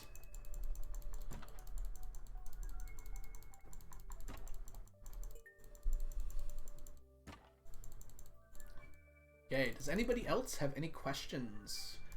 Rigel was asked about, but I don't really have any more information than that. Talk more about stars, Green Planet says. I'm trying to think if I can remember anything else. Oh, I didn't talk about brown dwarfs. Brown dwarfs are essentially failed stars. So if you're trying to be like our sun, but you just don't have enough mass around you. You just don't get enough mass to start fusing hydrogen. And as a result, you're still giving off energy. So that's why we call them brown, because you can still see them. They're not like completely dark. But they're essentially just gas giants that were not large enough to become stars. The deep ones? What's this about the deep ones, Spoony? Is this a reference to a game? Because I don't recognize that. Or is this like Cthulhu ancient things? Unfortunately, there has been no evidence for large leviathans floating in space. At least none so far. Yeah, it sounded very Lovecraftian when you said that.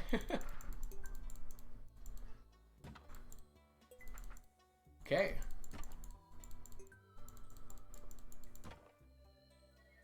Explain the Reapers then. No evidence for Reapers yet, but do keep an eye out. You never know when they might pop out.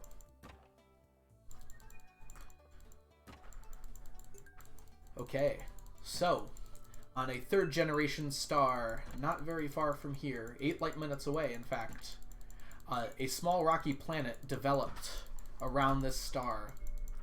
So when it was very young in its creation, it was picking up with its gravitational pull everything in its nearby orbit when it was suddenly struck by another large planetoid, possibly what might have been another planet had it formed slightly further away from this planet.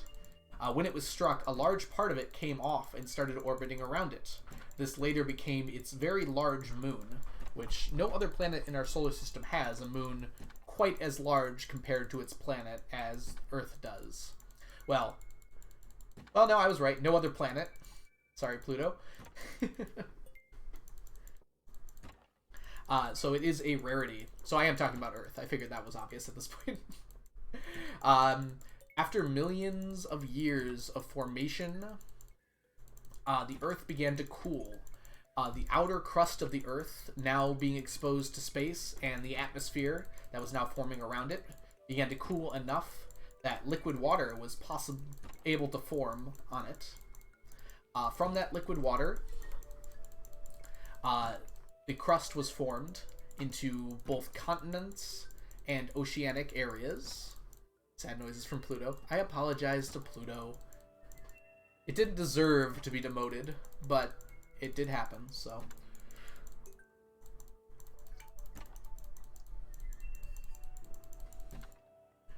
And somewhere within that water, at some point in time, well into the past, near hot, bubbling crust in some kind of tide pool, it is thought that the first small amount of the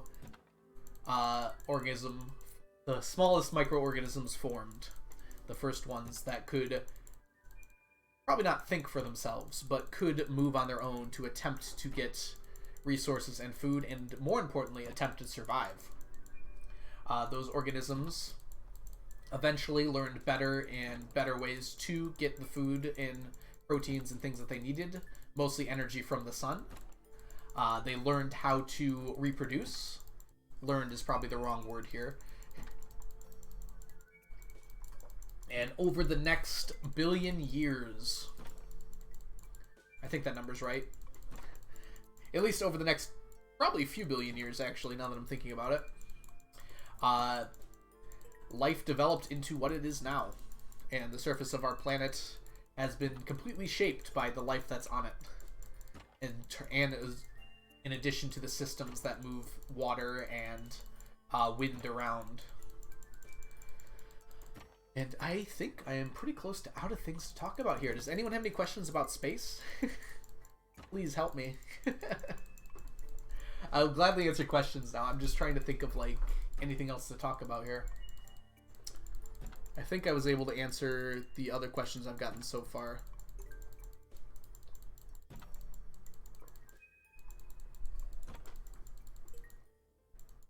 Zach, what's up? You're just in time to ask a space question. Quick, ask a space question so I can answer you. What's something you've always wondered about space? Because we have 164 remaining geodes here, and my finger is starting to hurt. I'm gonna switch fingers.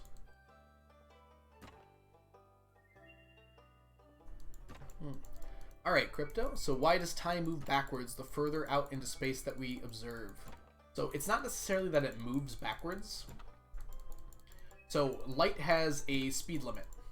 Well, basically a speed that it moves at. It always moves at the same speed, in a vacuum at least, which is what most of space is. So what ends up happening is we've got our light going here, and a billionth of a second later, it's going to go about this far. So that's about how long it takes for light to travel. I mean, about how long it takes light to travel in a... About how far light travels in a billionth of a second. Excuse me, 1 nanosecond. Goes about that far. But there's a whole lot of those between us and their nearest star system. So since the light takes a while to get there, if you're looking at a star that's like 1 light year away, it takes 1 year for the light from that star to get to us. And as a result of that, you're looking 1 year into the past, because that light takes all that time, and what you're seeing is the light from that star. So in order to see something that's 24 light years away, that light takes 24 years to get to us. And as a result, it's 24 years older than what it is right at this moment. So the photons that are observed were emitted a long time ago. Exactly, yes.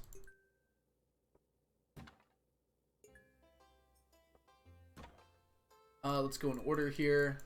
So hopefully they answered your question, Crypto. If you're still confused, hopefully I can help you out a bit. What's your favorite planet that we haven't seen yet?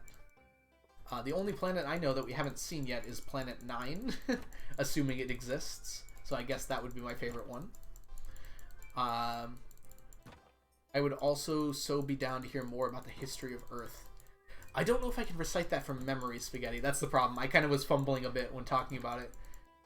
If there's anything in particular, like geologically, you want to ask about, I've been teaching that lately, so I could probably do it.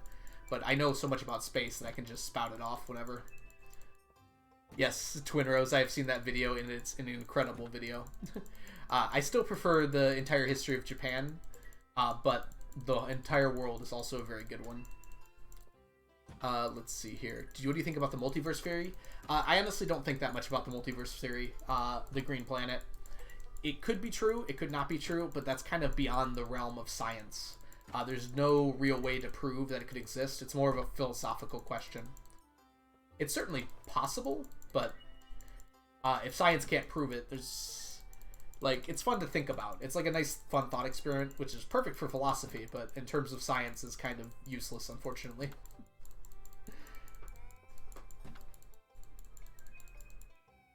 No problem, Spoonie. Thanks for coming by. Awesome to have you here. We are hopefully... Well, we are just winding down here. We're down to our last 100 treasure troves. What do you think of time travel? Ooh. So time travel is interesting. So there are some equations that have been solved that technically make it possible, but it's very far into the realms of science fiction. Wait, I might be thinking about that wrong. Maybe don't listen to me. 1 second, let me think. So technically, traveling faster than the speed of light would be a form of time travel. I mean, technically you're time traveling right now. You're moving at 1 second per second. And there's this lovely fun thing called relativity. The faster you're moving relative to the speed of light, the closer you're moving to the speed of light, the slower time moves for you compared to other people that are not moving that fast. Explaining relativity might be the next time we're opening treasure troves, so I'm not going to go too much into that right now. But that's kind of a form of time travel. We are traveling in time, yep. Yes, we're moving at 1 second per second right now. Do you think... Oh, Chunky Runky, welcome in. Do you think that aliens exist somewhere? I'm almost certain they do. Whether they're in the form of, like, non-intelligent beings, or are as intelligent as us, or more intelligent as us, is a little bit more interesting. But yeah, I'm pretty certain, and in fact, most like scientists I've talked to that study that sort of thing are pretty certain that life is probably out there somewhere. It just doesn't seem like it was that hard with how big the universe is, we only have one example, which is really hard to go off of. We only have the life on our planet, which is why we're so frantically searching Mars for possibly a chance that life developed there. Because that would be really important. We could see like how common life would be elsewhere in the universe if it also developed on Mars. But we only have one example, so it's really hard to go off of that.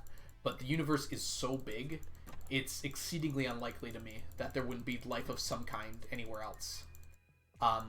So there's a lot of literature about that particular subject, so I won't go too much more into that because we're running a little low on time. So hypothetically, because of how unlikely and random life was created, it's not impossible due to the size of the universe that there's other life outside the galaxy. I think mathematically it's almost guaranteed. Yep. Hoot just summarized exactly what I said.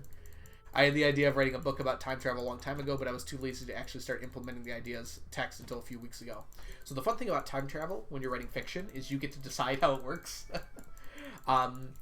So time travel in real life is, I mean, it's almost certainly not possible, at least not backwards time travel. Forwards time travel is pretty easy. The faster you go compared to the speed of light, the faster you move through time compared to everyone else. So, like, maybe a year passes for you, 50 years passes for everyone else. So forward time travel is a lot easier. Still very difficult and beyond what we're really capable of right now, but a lot easier for sure. What are the in-world... Oh, you're asking crypto. Interesting. I'm too lazy to think about paradoxes, so I'm just going to assume they know how things work and they work.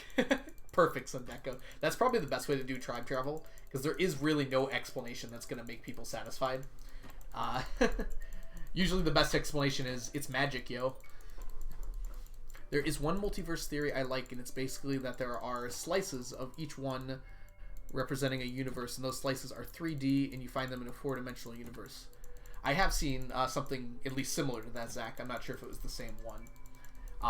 And yeah, like I said, it's very interesting to think about those things. There are an infinite number of possibilities of infinite universes, of multiverse theories, which is fun.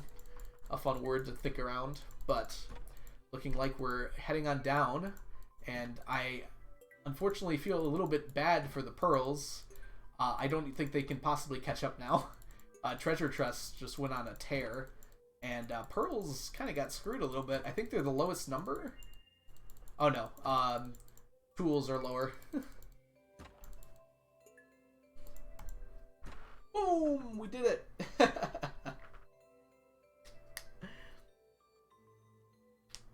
Yeah.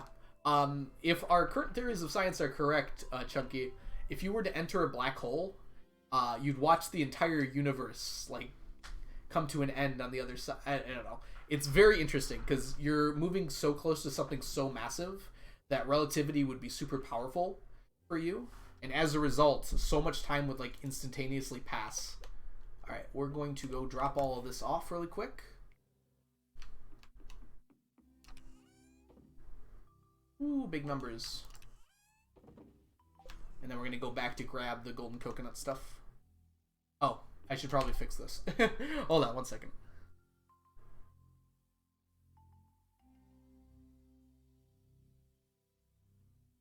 Face cam.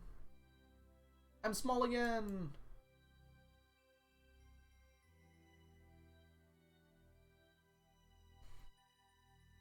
Alright, let's see here.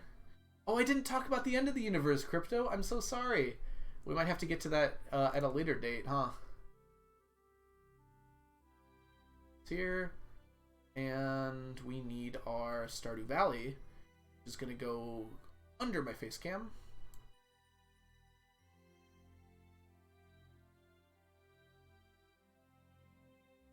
I think this is right. This feels right. No, it's not. Okay. Sorry. Minor technical difficulties. Down a little bit.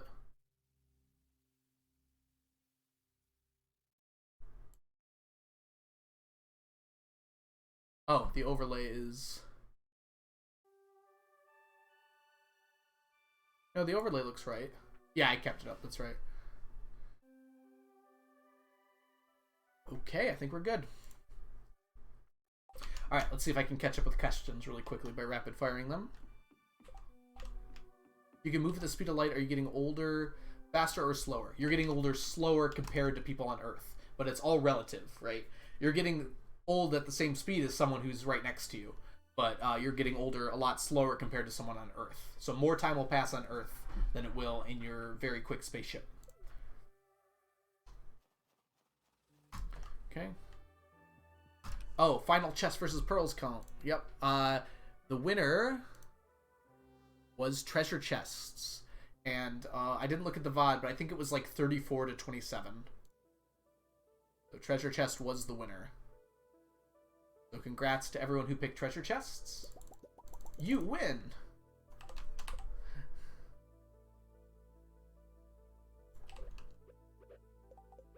Alright, let's get our inventory fixed up again here. We got some banana saplings, which is fun.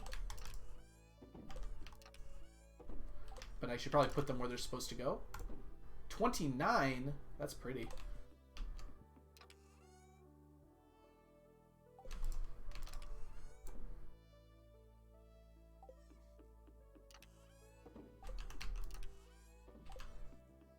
And some iridium. So I'm actually going to sell these because I need some money tomorrow.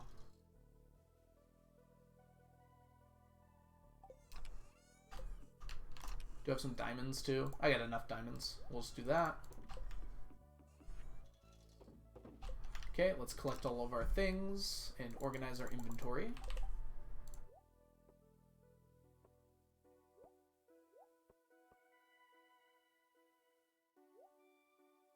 I'm confused. Oh, whoops.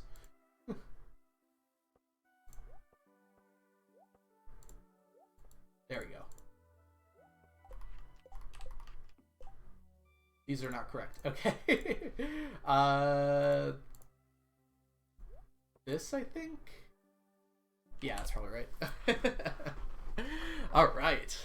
I think we're ready to go here.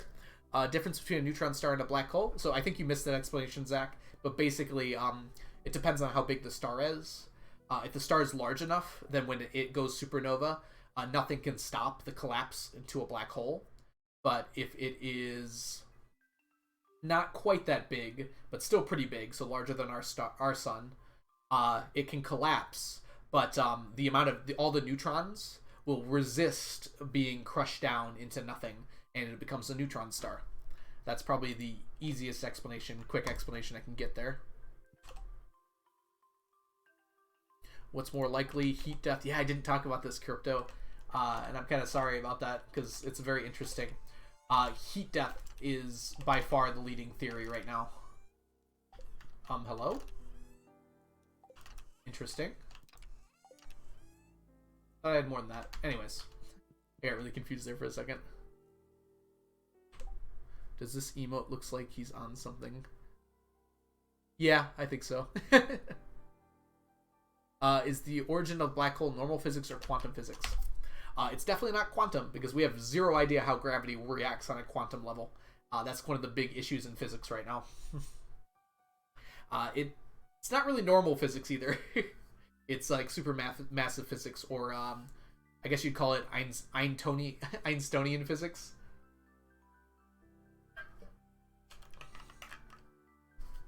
I would love to see a black hole up close, but I'd die before I'd be able to enjoy it.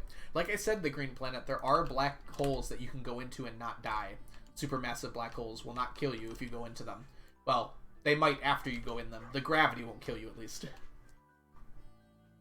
Prozac, what's up? Sorry, I'm really behind on things, so I apologize for not catching up to you sooner. Welcome in. Yeah, just win. Go, Squirrel. Good morning, friend. Prozac.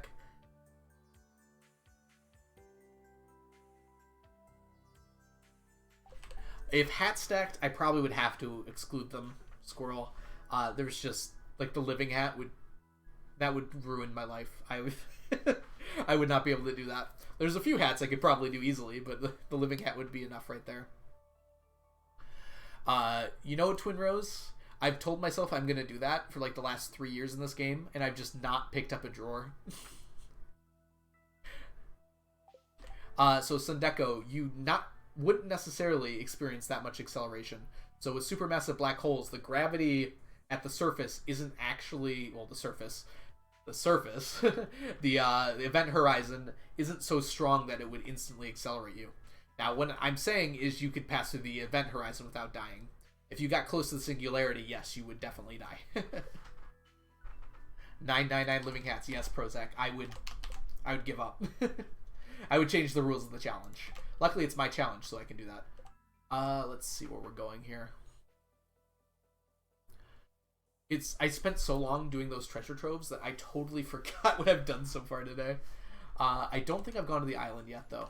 So let's go do that now.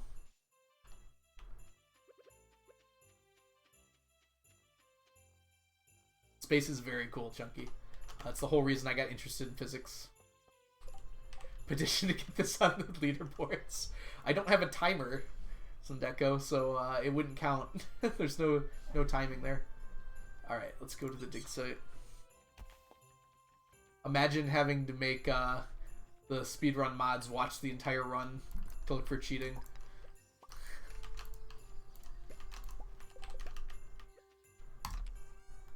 That would be definitely an order right there. I'd feel too bad for Chikorita.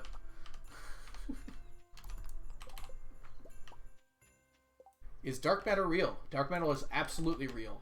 We don't know exactly what it is, but it's definitely a real thing.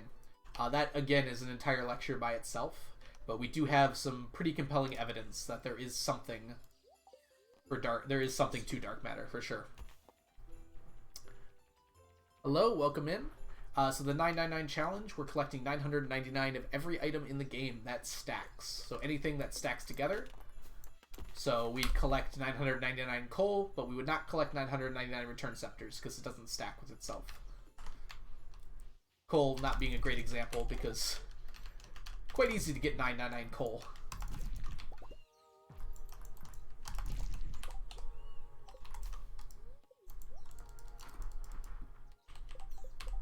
I just finished 14 Hearts with Sam, and he's the first one who I don't really want to divorce, and I can't decide between him and Abigail. Oh man, we have a love triangle forming in the valley. Well, Ducky, I'm just going to have to say to go with your heart. Whatever your heart tells you must be the truth. Then again, who stands Sam? I'm totally kidding. Stand whoever you want to stand. ORA stack percent. Yeah, it'll be over 1,000 years. Oh yeah, Awkward Squirrel, you're a mod as well. Yes, it'll be over 1,000 years in game. Mostly because of the T-sets. These bad boys. Or girls, I haven't asked. I can at most get one a year, and I'm already on year 24, so you can see I'm behind on that. But additionally, there's definitely going to be years where I cannot get it.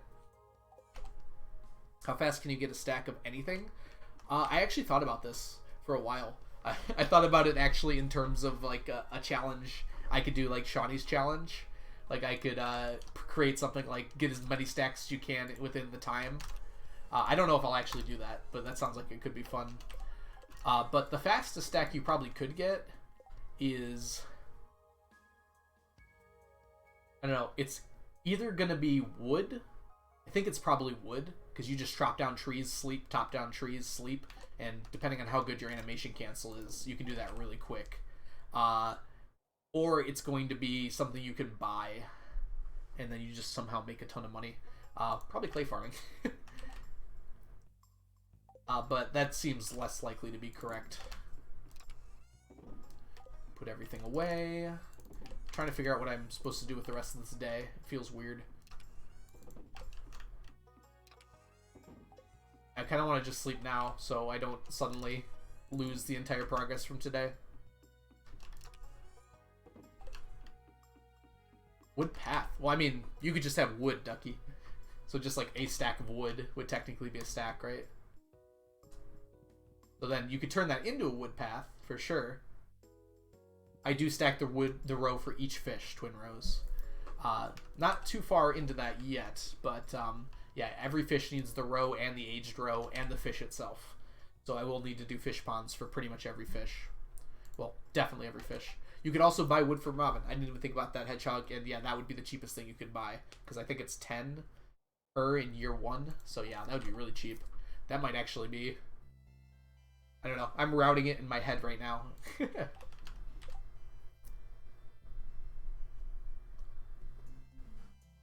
5S? Do you mean like 5 seconds? I mean, you can just have the wood itself, right? So it's just, if you're just getting the quickest stack of anything, the wood's probably going to be the fastest.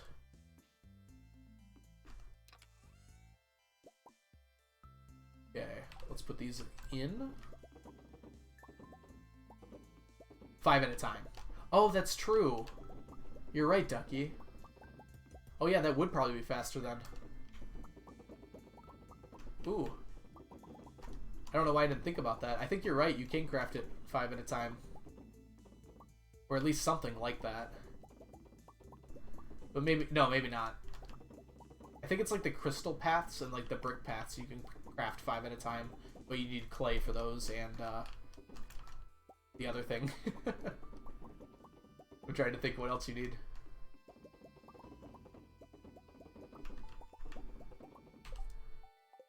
And you can buy 25 wood at a time. But you need money for that. Let's see, how much money do you need? You only need 10,000. That seems, you know, pretty reasonable.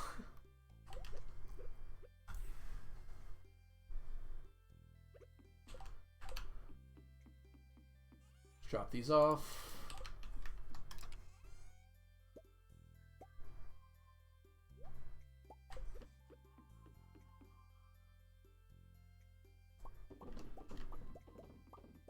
I feel like you could probably chop wood faster than you can get the money to buy that wood, though.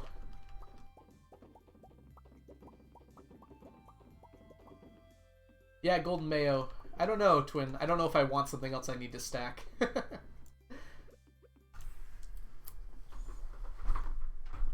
Bait might be fastest. 5G from Willy, or craft 5 bug meat for 5.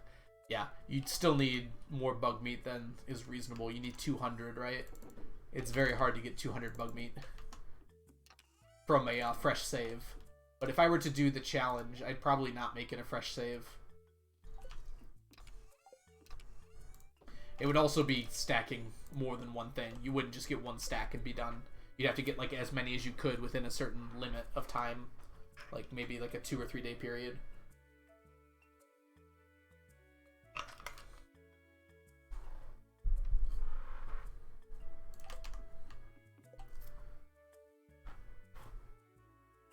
Okay, so... Huh. I'm gonna do stack percent and say how fast I got it. Go for it. And add it to the leaderboards. I think there was just recently a survey about speedruns to add to the leaderboards. I'm actually gonna grab these tomorrow, so I don't need to do this right now. I'm trying to think what I want to make sure I get done before. That's why I'm pausing and not letting the day go out. I want to make sure there's nothing I'm gonna regret not doing before the end of the year here. I guess I could do some crafting.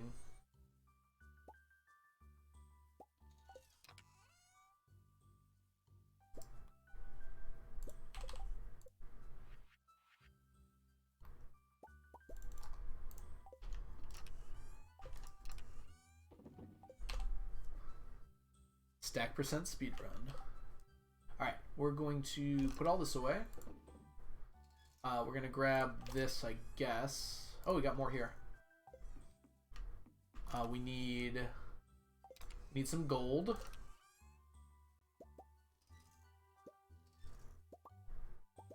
Gonna sell some of this gold too. Oh, we need hardwood too. Duh. And we're gonna make mini obelisks. We can make 70, which is pretty good. We're up to 564 of those. Okay, and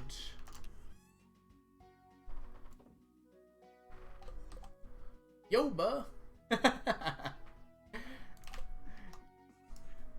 More runs to verify. Okay, so that was pretty good. We were able to make some more stuff there. Oh gosh, Prozac, no, no. Someone's gonna get it, like, luckily at the beginning of a speedrun that they're doing for something else, and then it'll just be... Like, I just imagine doing... Can you even get it into Mines 50? Does it not spawn after a certain point in time or before something? Did you just, like, get it in a Mines 50 speedrun? Someone gets it, like, 2 minutes in.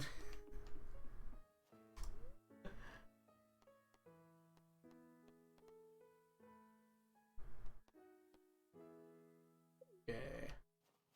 I think we're good for today. I'm trying to figure out what I want to do here.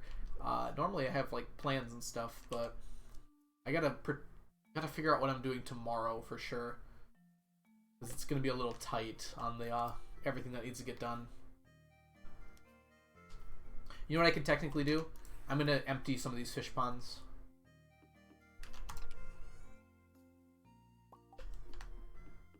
Some of these carp ones. Because it's gonna be hard for me to do it all tomorrow. You get the hat from Fiberweed, so it's entirely possible to get into Mines 50. Why have I never seen that before, though? I feel like I've watched a ton of Mines 50 runs. My mind is like, maybe you have to get to the bottom of the mines first before it starts spawning.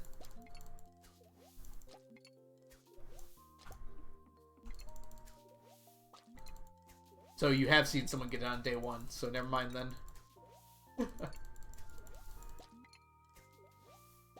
So, honestly, that was probably the record right there, Awkward Squirrel. Got it once and never again. I've only gotten one on this farm, so that might tell you a few things right there. I think it should be an anti-speed run. If you spend 200 hours, you're at the top. I feel like there might be some incentive to do that, actually. I'm sure there's a lot of peeved people that would love that. Then again, there's people who probably put like 1,000 hours into this game and never gotten one. Dusk, welcome in. Awesome to have you here. We're going to be wrapping up the year real quick here.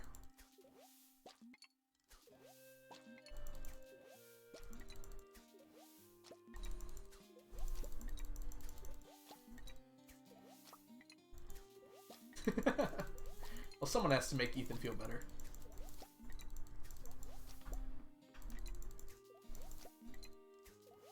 Am I farming year 11? I have it, and other hats except for the trash can. I actually have 3 trash can hats, not to brag. I remember it took me forever to get my first one, and then like the next next 2 happened right afterwards. Which I thought was very funny to... Well, it was very funny to me, at least. That I was, like, working super hard for it. I was hitting every trash can in town pretty close to every day. It's like, I really want this. And then just randomly, like, a week after I got the other one, I got another one. New year, new stacks. So we will not be starting next year in this stream, but we are going to do our audit. So we're going to do some Spreadsheet Stardew at the very end of stream here.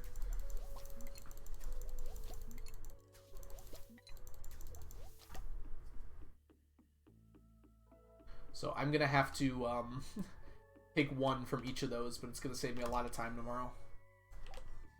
And let's do this so my animals don't starve. Put our carp away. Already have 500 carp. Good deal. Which is great because I need like 3,000. Well, like 4,000 because I need the stack too. I think this is supposed to go here. It's messing with me. Alright, time to go to bed.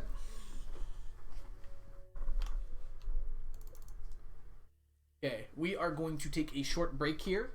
I hope you all enjoyed opening Geodes. Tomorrow we're going to be doing some other fun menial tasks, but nothing quite that egregious.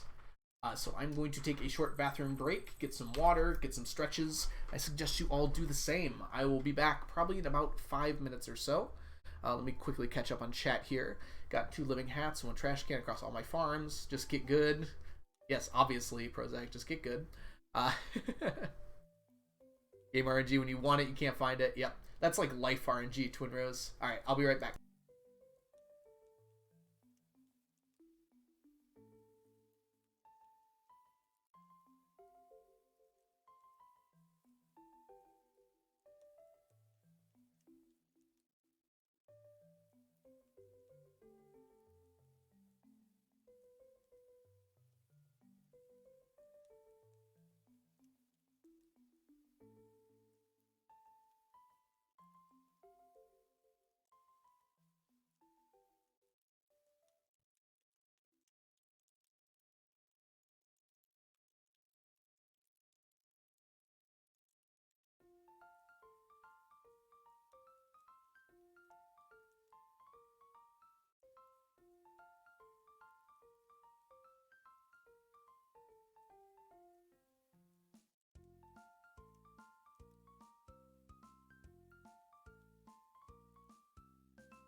Baha, I'm back.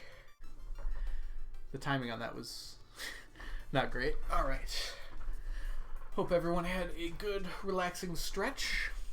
It looks like Twin Rose headed out. Excuse me. I know you're probably gone, Twin Rose, but if you are still here by chance, you have a good night. You gotta go as well. See you tomorrow. Zach, you have a great rest of your day. Well, you won't see me tomorrow, but you'll see me on Saturday if you stop by. Have a great rest of your day. Oh, I do have a Discord. It's linked below. If you go all the way down to social media, the Discord next to About Me is incorrect, unfortunately. Oh, let me pop this off. There we go. I do have a Discord. Also, this works fine. So this is !Discord.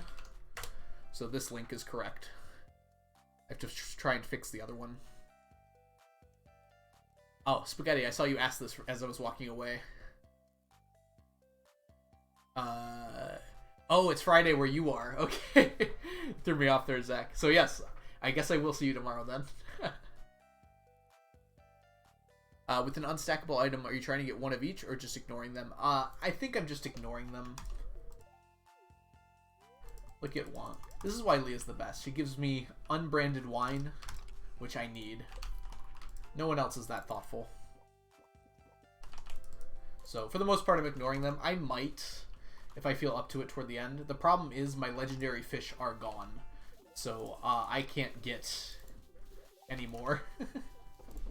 If that makes sense. Like, I cannot get the legendary fish. I sold them for some reason that I'm not sure. It was 6 years ago. Unbranded wine. It's unbranded. It's a mystery flavored wine, Awkward Squirrel.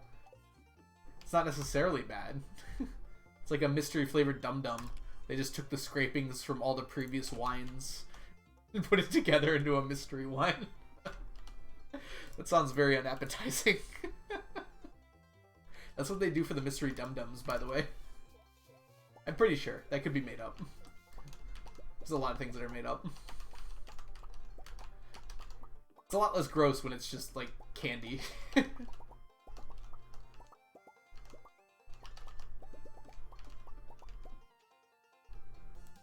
Lots of U's in chat. Okay, fair.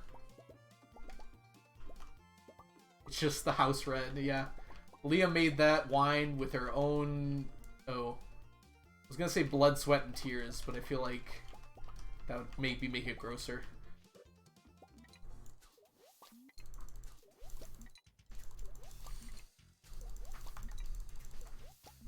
Alright, I don't want to waste time, so I'm just gonna take these down to 2. That's fine.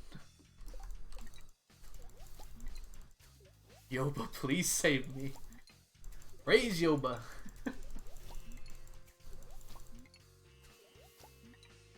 Poor phone. Welcome back, Zach. Whoops.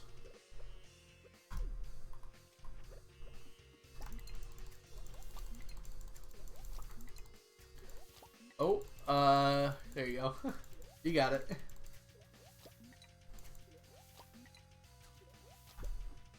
Oh, when you clicked on the link, I see. It, like, lagged your phone out. That's weird. I guess anytime you open up a new window on a phone, it has a chance to be weird like that. Speaking of which, my phone's been being really dumb lately. Like, half the time I open YouTube, it just, I have to, like, restart the app because it has, like, this weird glitchy sort of texture. Having said that, I've been delaying updates to my phone for a while, so maybe I should just update my phone. But, you know, it's the principle of the matter.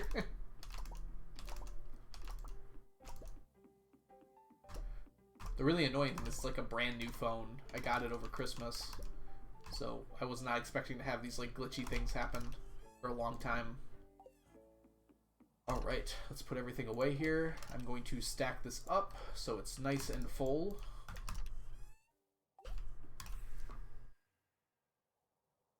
And now... Oh, let's actually grab the rest of these first. Because all this disappears tomorrow. We want to do as much as we can today. The real important thing that we need to do is we need to get the iridium quality wine out of the cellar.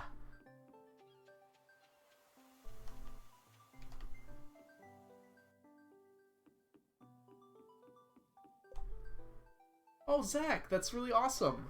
Yeah, I can look at it right now if you send it. I can, if it's okay with you, I can even look at it on screen. Or if you'd prefer that not to be the case, just tell me and I won't. It's so awesome that you enjoyed the stream enough that you'd be willing to do something like that. I don't know if you can tell, but I have this like massive smile on my face. Oh my goodness, I never turned on... Yeah, that looks bad anyways. I think it looks better with natural light at this point. It's okay with you? Awesome.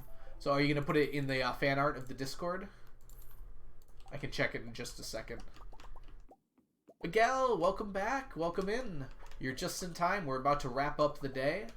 The last day. Well, not like the last day, but, you know. Whoops. Come on. The last day of the year.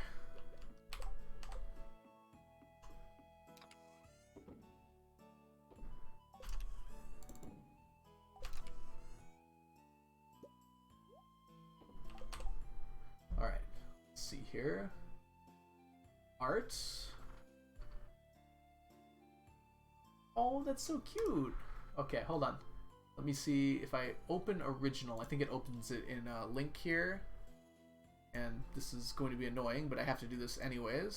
So if I pop this over Stardew and window. No.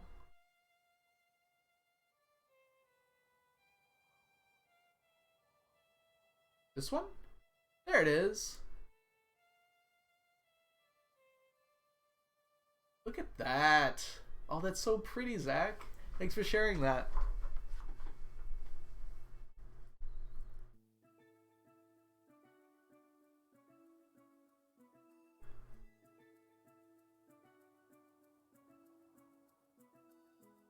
Oh man, I know nothing about art, Zach, so I have zero clue how long it would have taken you, if I'm being honest. I would guess like, maybe a few days? I've never really done art on that kind of scale before. I doodle sometimes, but I'm very bad at guessing that sort of thing. Ooh, this is an opportune moment for me to finish making my tea here. And finish seeping at this point. So we can take a look at it for just a second here. Ooh, it's hot. Good.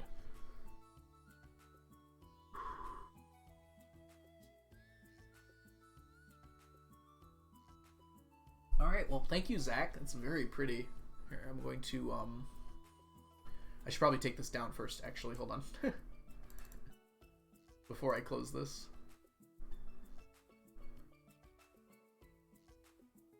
Okay, pop back here. Alright. Took me 16 hours, or about a month. Oh, wow. Yeah. Well, it turned out really well, so I'm glad you put all that effort into it. Beautiful.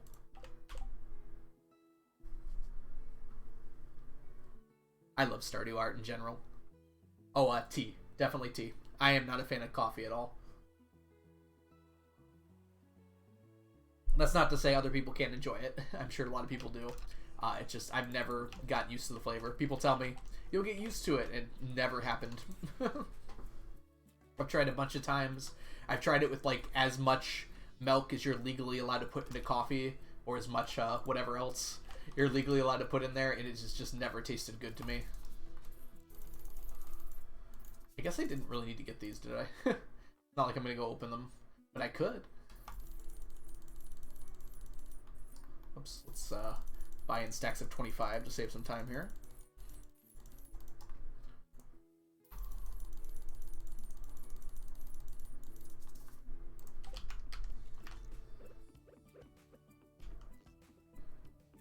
Put these away. And the rest of the day is probably going to be spent... How does this stack? That's enough. I won't need that many.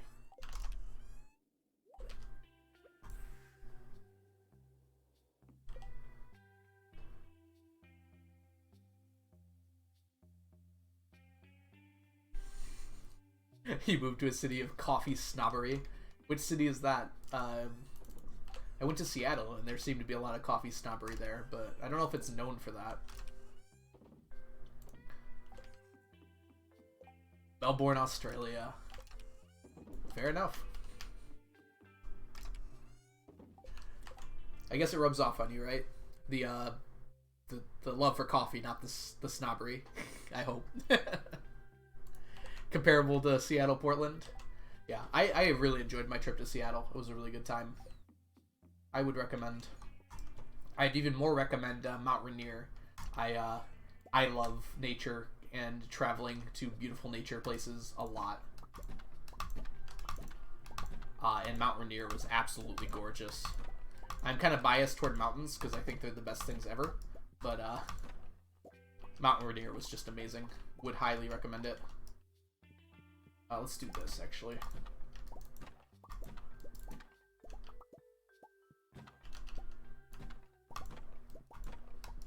Coffee tea? Not New Zealand. I refuse to use the Hozak. Shouldn't you be going to bed? This is actually faster, in my opinion.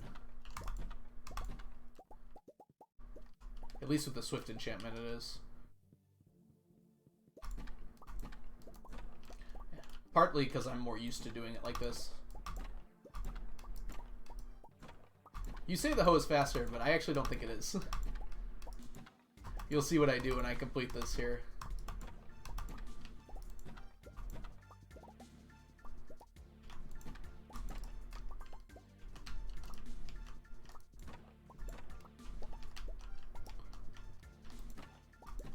I know what you can do with the hoe, but to me this is definitely faster.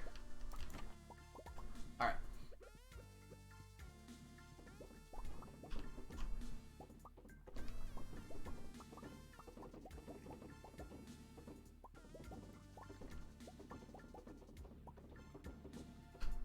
Get all of them, please. Good night, Zach. Thank you for sharing that art with us. And I will see you tomorrow, I guess.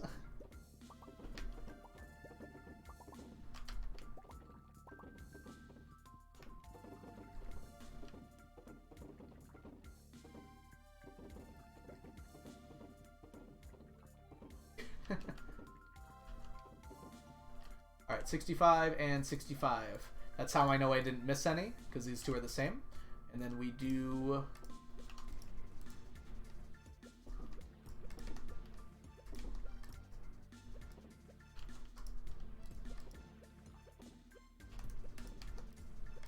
I've definitely gotten a lot faster at this.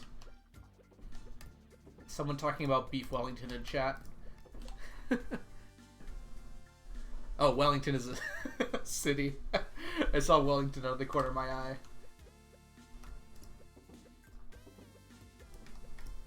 We making plans to travel?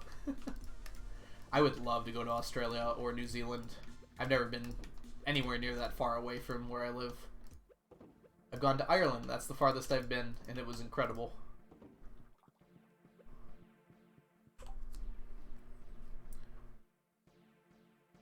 Oh, it will be 2 days after? Well, on Saturday, I start streaming at 11 o'clock my time, which I don't think would be 1 a.m. your time, would it, Zach?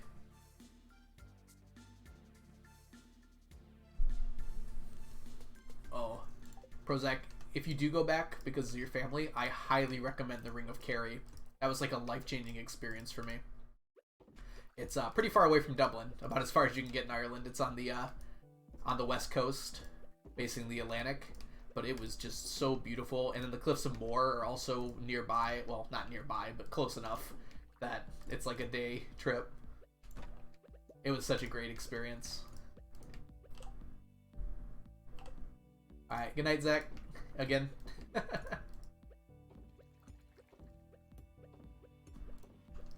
Try to actually get some sleep this time. See you whenever.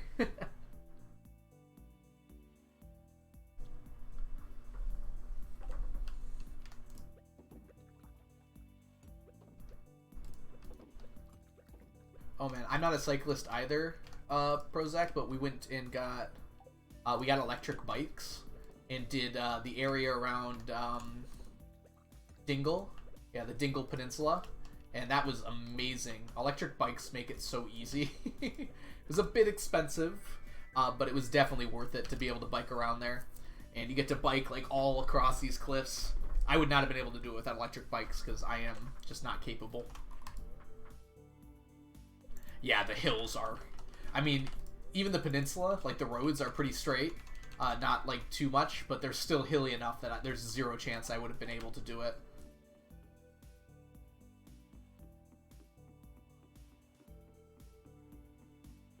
Alright, Pierre is going to be at his desk until 6, I believe. Even though he technically closes at 5. No, I was lied to. Pierre! That's fine. I guess I don't need to make money.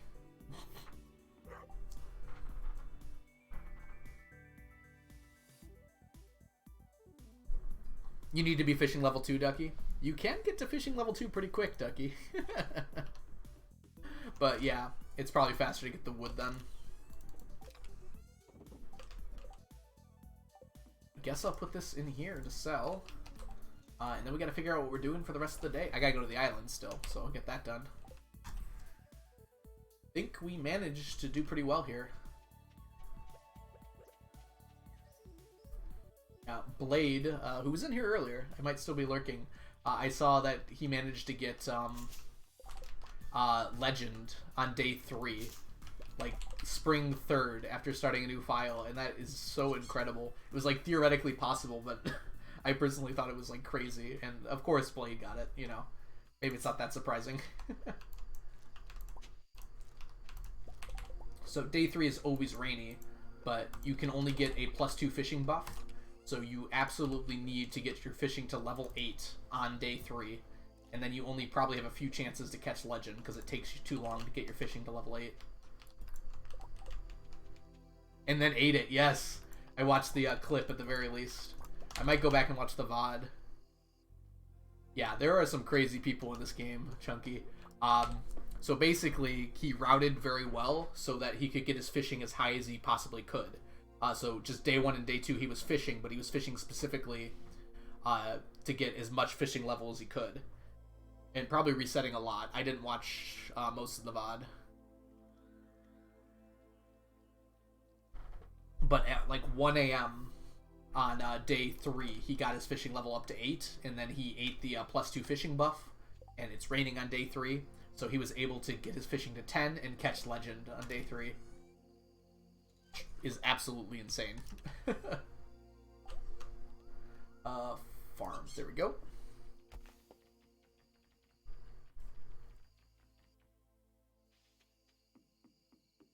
Clear all this out.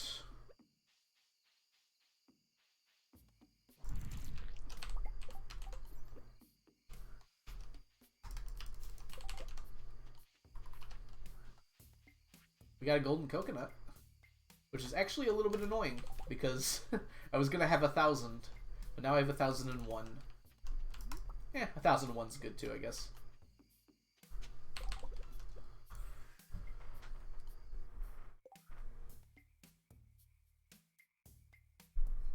Yeah, Leap a Lot. I think this started with Leap a Lot about, I think it was like 2 or 3 weeks ago, released a video of getting Legend on day 5.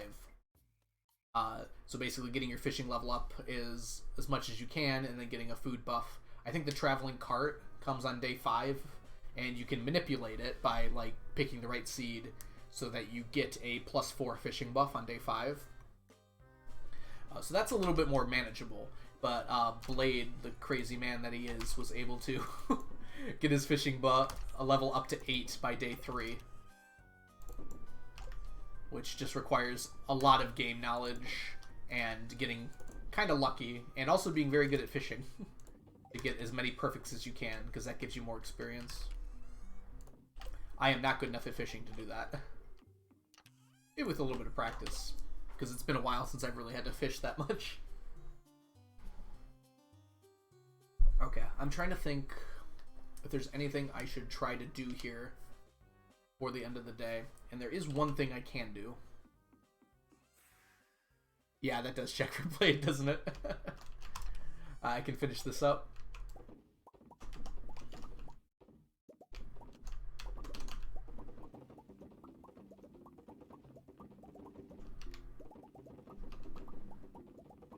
Also, hi, welcome in. I have to say, I've gotten proportionally worse at fishing as I've improved at clay farming. Yeah, there's been a few times where I fished and then accidentally immediately hit the animation cancel button. Just like out of muscle memory. I don't know if that's related to what you're talking about, but... the wine...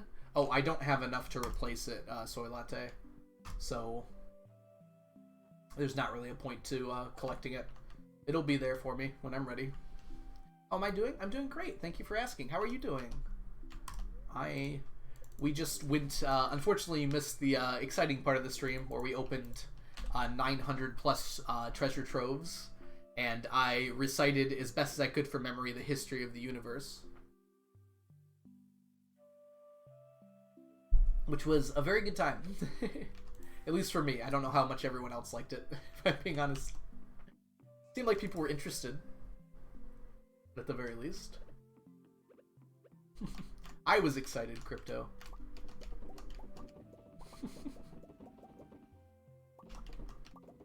And I'm sure some other people were excited as well. I'll have to figure out what I'm going to do next year, which will be in a few, like 2 months probably. Maybe even less. I go by years pretty quick now. Ooh, we finished. I'm chilling, having some chocolate. I can watch the VOD. I'm mostly here for the chill vibes. Chill vibes are happening. Get your tea, get your chocolate, and let's go ahead and relax. So we're going to drop off the Statue of Endless Fortune. You loved it. Glad to hear it. Shay, welcome back. Welcome in. Going to throw down the Statue of Endless Fortune. And I think we got 250 this year. It's going to be a little close, I think. We might have more. I don't remember.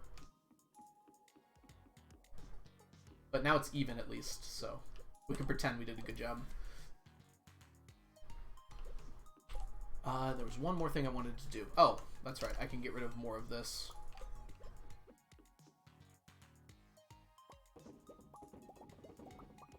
Oh, I remember. I'm going to clean out my animals, too, just so they have empty carts, or empty barns. Because I like to empty everything before the end of the year.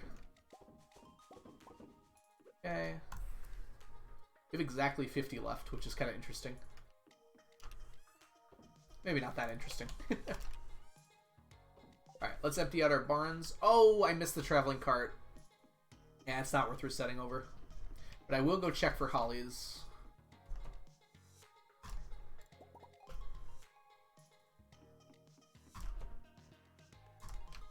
No ostrich eggs.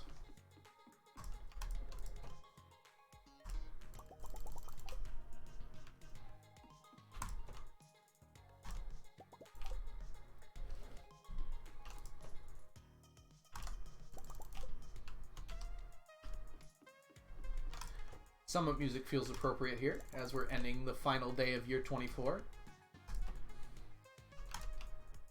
No wabbits.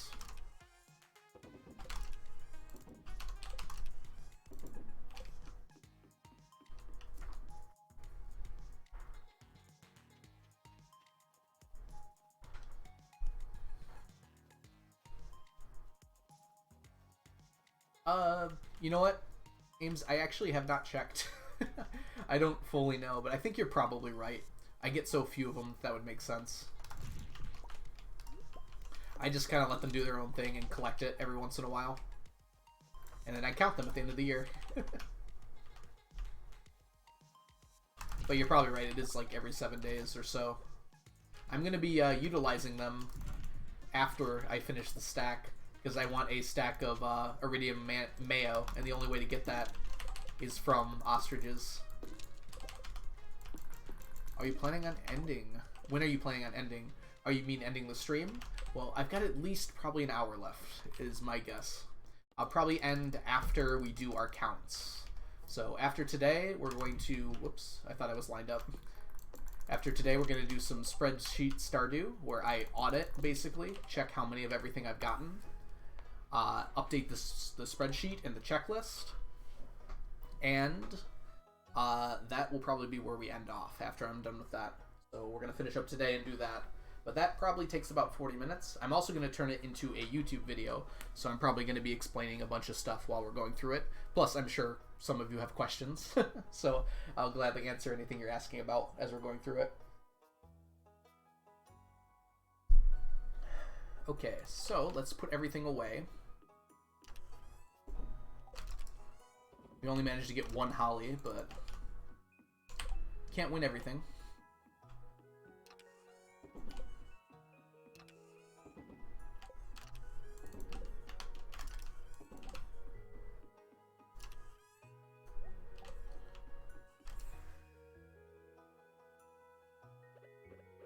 Oh, look, it's ready.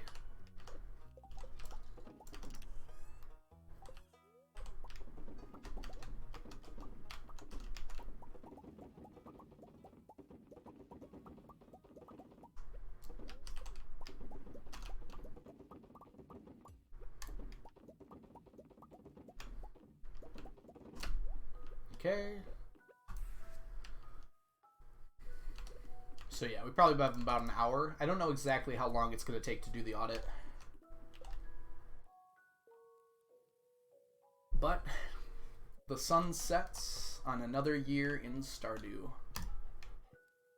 Good night, Brady. Good night, Leah. Good night, year 24. And hello, money, first of all. And then hello, year 25.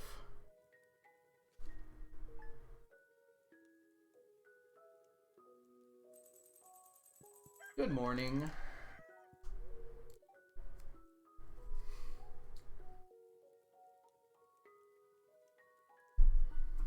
Just getting some tea. Alright, let's go ahead and start doing our counts. So I'm going to quickly rearrange our setup here. I think I'm actually fine where I am. I'm going to keep that here. But I am going to change around some things. First of all, this window capture. Let's see. It's called... What the heck is my mouse doing? Oh, there it is. Okay.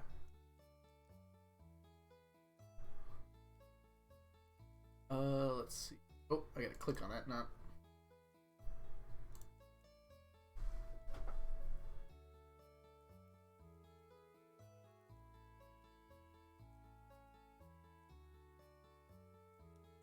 This isn't right. Why can't I find any of these things?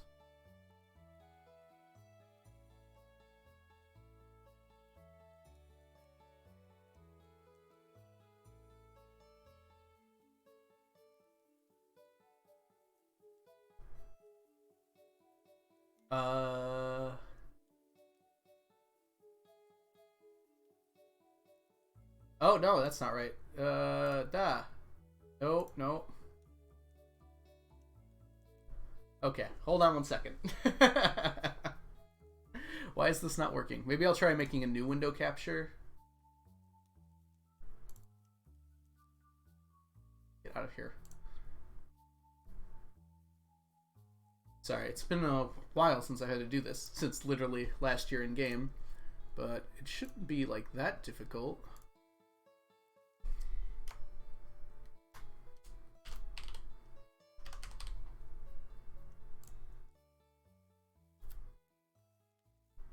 There it is. I don't know why that's so tough. Why was it not like... Okay, push it down a little bit here. Oh, we're really not going to be able to see the... Let me change the zoom level here to probably 75% so we can see it a little better. The chat is going to be a little hard to read.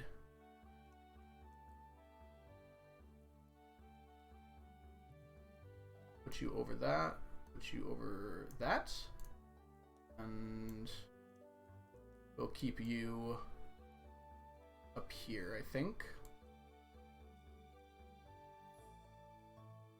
Maybe zoom out just one more here. You can see that a lot. It's kind of hard to see. Yeah, we'll try 75. That should be better. It's not like we really need to see stuff in this area in particular.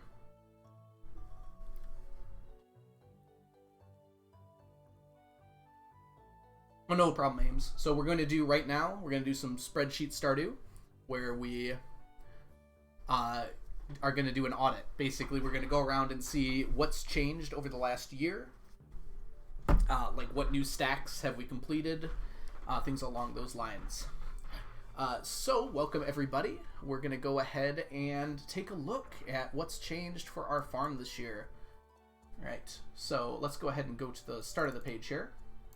For those of you unfamiliar, I added some commas here. It's still not very easy to see, unfortunately. This is my main page here, the totals, so I can see at a glance how everything is changing with time here. And then the last one here is the 9-9 challenge. So it says 82% complete. That's technically correct. However, it's not like perfectly correct. So I did all the easy stuff first, basically. So this is the 82% done, but I did all the easy stuff. It's only hard stuff left. So time-wise, it's not 82% done. But we're going to go ahead and start looking. So, we pull up Stardew here for me. And we're going to start with our fruits. So, going on over to fruits here. The only thing that's changed is our wild plums, which we now have a stack of. This is going to be kind of annoying to keep switching windows here, but it's probably going to be the best way to handle it. Unless... Ooh, that really messes up the UI scale. Let's not do that, actually. Alright, so we got our wild plums here. This is probably going to be the best way to do it. We now have a full stack of those. Which, for the first time in a long time for me, means that we have completed a category. We are now officially done with all the fruits in the game. And it's going to be the last one for a while, because every category from here on out has a stickler of some kind. That's going to take quite a while to finish up. So we have completely finished fruits now. Yes, Pog indeed. So every fruit in the game, we have not only all the fruits, because this sheet also includes all the things you can make with, well, the amount of fruits I need to make everything. So it looks like we've actually made all the things that we need with fruit. Otherwise, there'd be more on this section here. But time to move on to the veggies, which the only thing we need to check for the veggies is the fiddlehead ferns. Always good to see how many of those we have. Do I have my calculator handy? I'm probably going to need it a bit, because I have to add 3 numbers together, and my stupid brain can't handle that. So 414 plus 999 plus 19 gives us 1,432. So we have gone up by almost 200. And we have gone up by, 5%. That's a pretty big jump, actually. So getting 5% in 1 year is pretty nice for fiddleheads. They do take forever to get enough of them. Definitely a lot easier than it used to be here. Okay. Oh, I forgot. On our fruits, we actually need to come over here. I'm definitely going to zoom out on here. Why does it not center this? Interesting.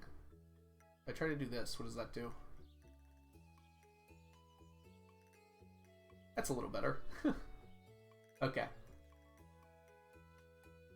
So, our fruits, we can now check off wild plums. And, since all of our fruits are done, we can now check out the entire category of fruits. So, fruits are completely done now. Ta-da! Alright, back to the spreadsheet.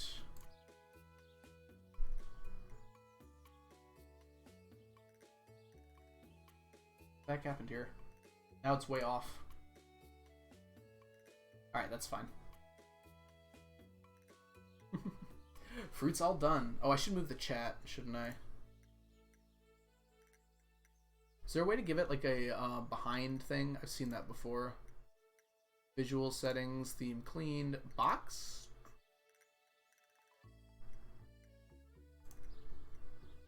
Quick, everyone type in chat so we can see it. See how that works. Yeah, I am going to move it like above my head here. Perfect. Yeah. I'm gonna do this because otherwise it will be unreadable with the white background. I type yes, yes, yes. Thanks, Ames. Alright, so we finished fruits. We've updated our veggies. Now we have to update forges. So the first thing we need to update with forges is the hollies. So hollies take forever. But we have gotten a lot now. I am not counting these 14 hollies here because it's only a single stack. I need to have everything in a single stack.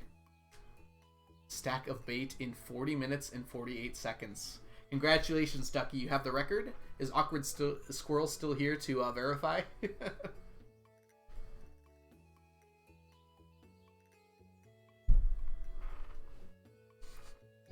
You'll have to submit that for the leaderboards. Oh, another thing about today that I haven't mentioned yet. You see how there's these prismatic shards and all of these things up here are ready as well. I don't count those toward this day because I'm going to pick them up tomorrow or today, so they don't count as toward the audit of this year. So I don't pick up anything new during this day. Ames, it's not an official speedrun. We're just joking around. Yeah, it is Awkward. It's definitely an official speedrun. Can't tell us otherwise. Alright, so we have 827 hollies. I don't count the extra stack because it's not in a single stack, which is what I need for the completion of the run. Alright, next we're going to check chanterelles. I think that's how you pronounce them. And we have a whole stack of chanterelles. So we put that at 999. And we are done with chanterelles, which allows us to come over here, which unfortunately it's a little hard to read on screen here. I don't know why it justifies to the right for some reason. But we can come down here to chanterelles, check that off. And we have another stack done. So that's 2 whole stacks done. I'm actually going to quickly write these down so I don't forget them.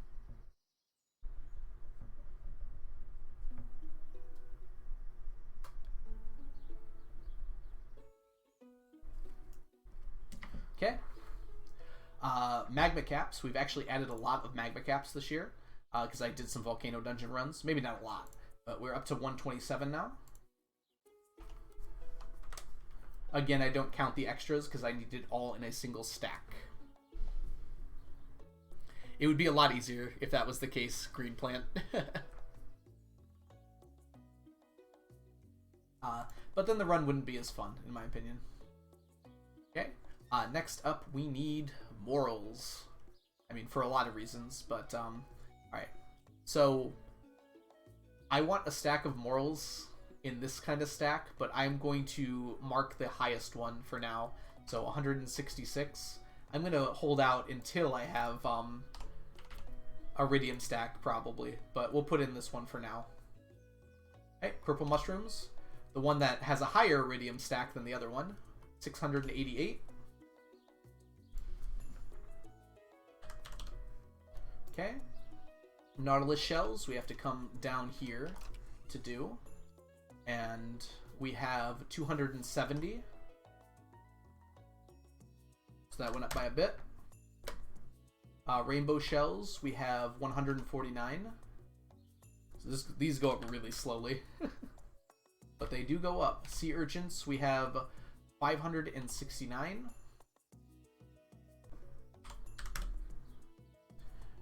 And that's it for forges for the moment. Not enough morals, yep. We are morally bankrupt here on stream. Flowers is a category I finished a long time ago. But I do like to stop by just to take a look. Shells are slow but consistent. Yep, there's a few things like that in this run. Where it's just like, I'm getting them very slowly, but they will happen eventually. Alright, fishies. We start with the breams, which are not quite done yet, unfortunately. I can steal these 2 and add it to the pile, though.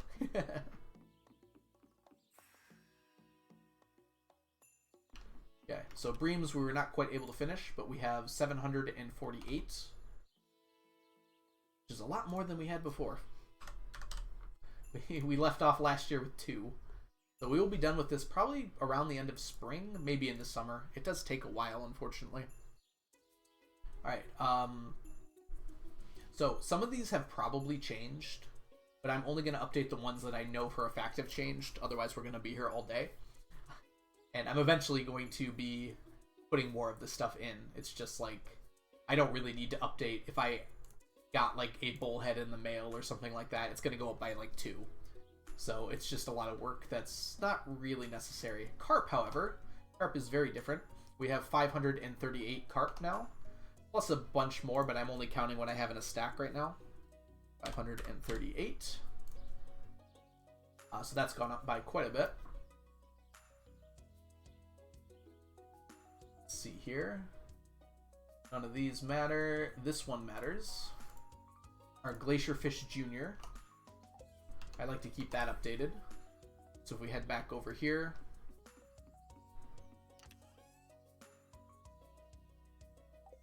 must be in this one. Yes, we now have 8 of those, up from 6. Let's see here. Legend 2. I think it's in this one. We now have 12 Legend 2s, up from 8. A little bit of slow work, but it's getting there. Miss Angular. I feel like I'm missing something. Oh, also in this one. There's 11 in there.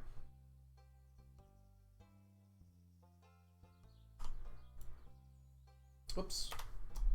Got Alt-Tab. We have 8 radioactive carp. Remember, it has to be in a single stack, unfortunately. Up from 5.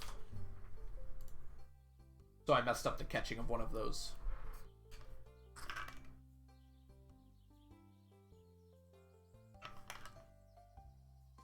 Okay.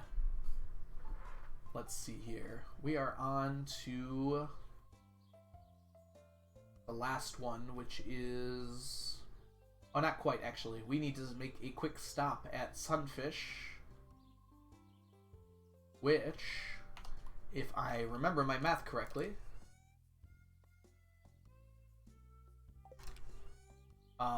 Sunfish, where are you? Oh, here they are. They look so bland, I didn't even notice. Sunfish is our next finished stack this year. We managed to completely finish Sunfish. Sunfish is done.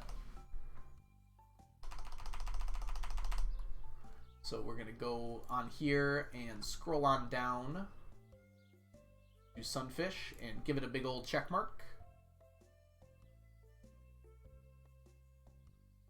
And there's one left, isn't there? Son of Crimson Fish. There we go. Whoops. Well, I'll be replacing it anyways. We have 9 of those. Okay. And we should be all done with fish. Roe is another matter. Let's head back over to the fishy side of things and give a big check to our roe chest. We have a full stack of bream roe, so we are all done with bream roe. So we can go to our checklist here, scroll on down, and check off bream roe. It's another stack. Completed. Done with the fish. Yeah.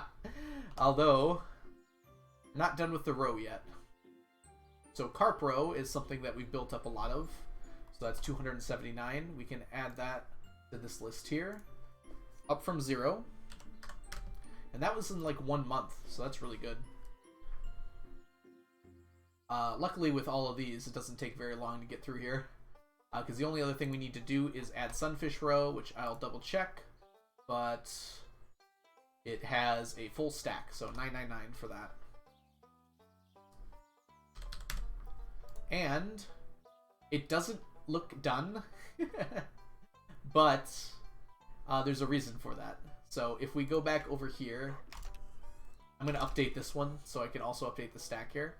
So the reason it does not look done is because I haven't put this in yet. So this is aged Sunfish roe. So if we head over to Artisan Goods and scroll on down, to sunfish. Go. This is up to a stack now, so I can check that off.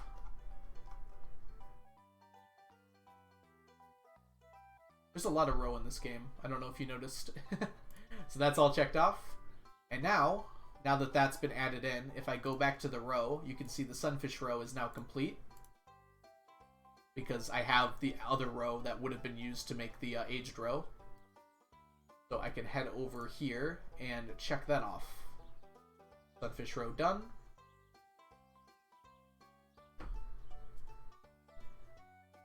Does aged row count for the base row, or is it separate? So the way that I do this spreadsheet, and maybe I should have said this at the beginning, just to get everyone on the same page. So current amount raw is the number of that I actually have. So it's the number of actual row, in this case, that I have. The current amount total is the amount of row that I have, plus the amount of row that's in other forms. So in this case, aged row. So for albacore, I have a 999 aged row, and I have 999 row. So that adds up to 1,998. And that's how many I need total to finish. So that's how I mark a category as done. Okay. And that should be it for row. So let's go on to artisan goods, where there isn't too much to do here. I have to go through and make sure we have all of these, though. So blue discus, bream, and sunfish. We just did sunfish, and we already finished bream. So this is all ready to go. So what's left for artisan are just the unbranded things. So if we head back here, yeah, the checklist is a lot easier to understand, but I have to do a little bit of extra math behind the scenes because there's so many items in this game that use more of a different item to be created. The furniture is a huge example of that. Like, not a whole lot. Oh, here we go. Like the seed maker. It needs gold bars, it needs coal, and it needs wood. It needs all three of those things. So as a result, I need more of those things than just a stack. So my spreadsheet is done to make sure that I know that. I need exactly how much I need. Okay. Oh yes, we're going right over here. So we have our pickles. So the unbranded pickles, we have 16 of them. So we got 2 more this year. Not plus. Okay. And next we go to the jelly. We have 37 unbranded jelly, and that has not changed. Juice is going to be next. We have 17 unbranded juice, and that has not changed. Wine, however, will have changed. So we have 873 now, compared to the 626 from last year, which means we're getting very close. And in fact, our total wine has averaged up to about 100% because it's very close to being done. Because all the other wine is done. It's just waiting on that. Much close. Yeah, this will be done next year because I get them from the Statues of Endless Fortune, and I already have more than 200 Statues of Endless Fortune. Speaking of which, well, hold on. So we're done with artisan goods. On to cooking. Cooking has changed, but maybe not too much. I couldn't do a lot of cooking this year, unfortunately. Usually a lurker, but I can't help but say how much this spreadsheet is calming.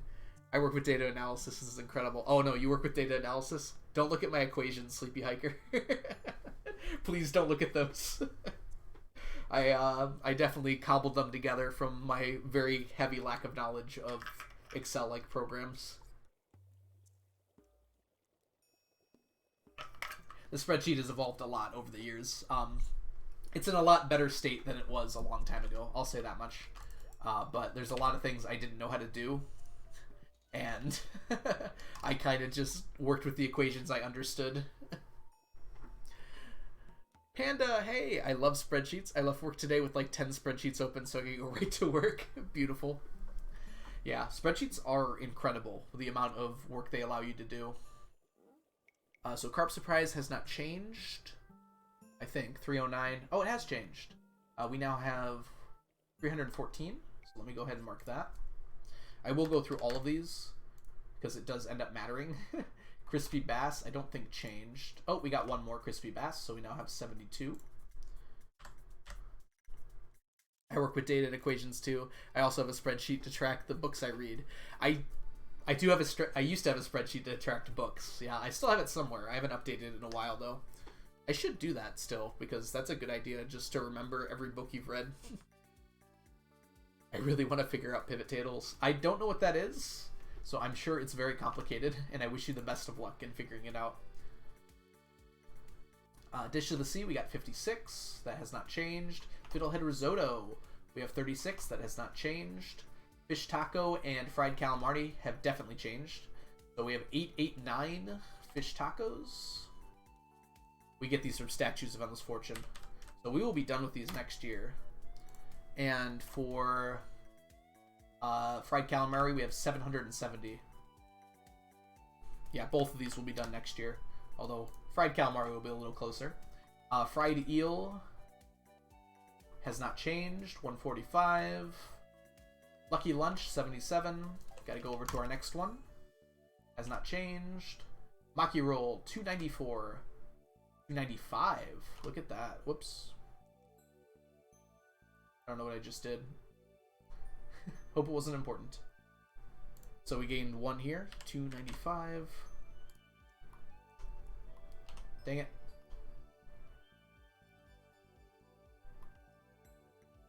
There, I fixed it. Alright, salmon dinner.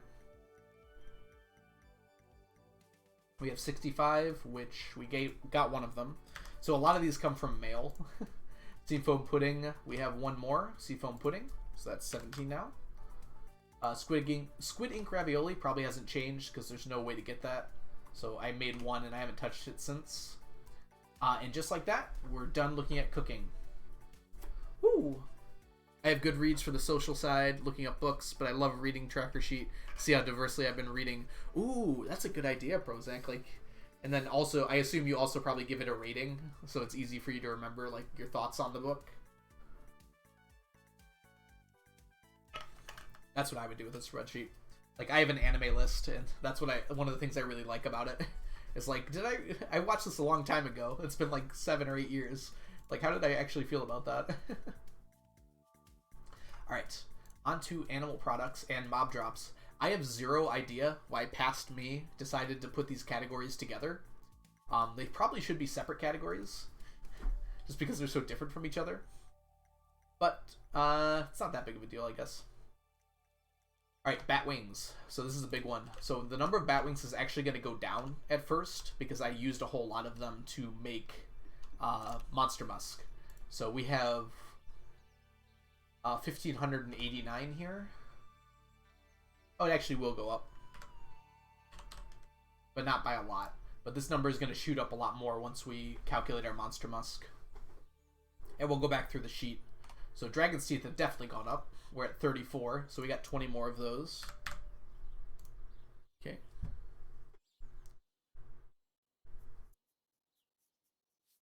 Do you include when a stack or item is finished to be made into a cool graph once you finish the challenge? Oh, I had never thought about that, Hiker. Like, when I actually finished it, like, in, like, the sense of the run. Technically speaking, these sheets do have an edit history, so I could go back and see. I wouldn't be able to... The thing is, I wouldn't know, like, when it was in, like, Stardew years, but I'd be able to check, like, when it was IRL and kind of correlate it. It would be a lot of edit history to go through, though. I guess you could kind of like control F it. Alright, Dragon's Teeth. Ostrich Eggs. We actually got to run down here for this one.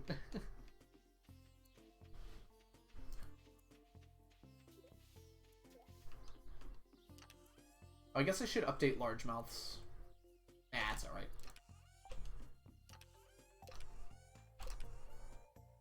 $887. So we've gone from 784 to 887. So we have a very low chance of finishing it next year.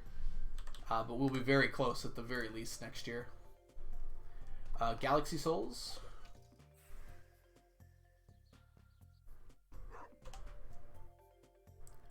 This bone flute is really ruining running my pockets dry. Oh, are you trying to get it from artifact troves and it's just not working out? Yeah, it always feels like the last artifact is trying to troll you. So, Galaxy Souls went from 105 to 117. We did not get... I don't know if we got a single Skull Cavern Invasion quest last year. We were very unlucky. I normally can get like 5 or 6 from a single... I can usually get like 20 from a week of Skull Cavern Invasion quests. And we did not like get a single one last year. Which is very unfortunate. It's just unlucky, really. Okay, next up is Slime. Which... we cleared this out, right? Yep, so it's just 1,017, which is definitely down from last year. But that's fine. It went to a better place. Alright, blue slime eggs, green slime eggs, yada yada. 219, 282.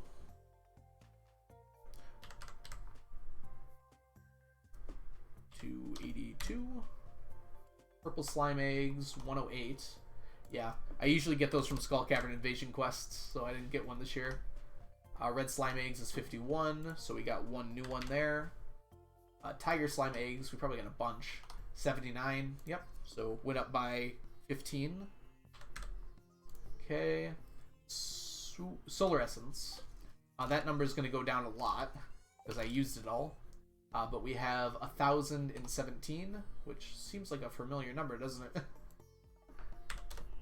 So we have a false drop, but once I put in the things I made it into, that number's going to go back up. At the end of the spreadsheet, we'll go back through everything and see if anything changed. Alright, squid ink.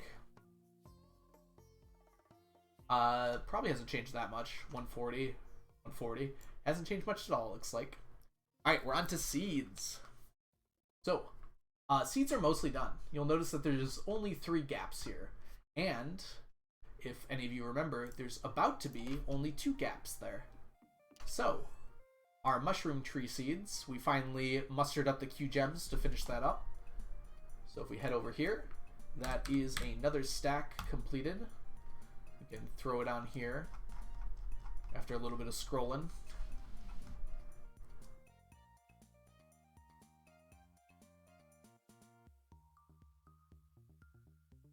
Click. Okay. Also updating is the banana saplings and the mango saplings. So banana is now at 29. Thanks to the generosity of my golden coconuts. And the mango saplings is at 63. Also thanks to the generosity, but also the generosity of tiger slimes all over the world, which are no longer with us.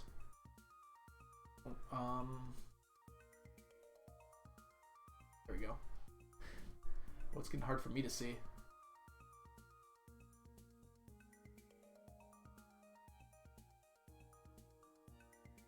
That's smaller.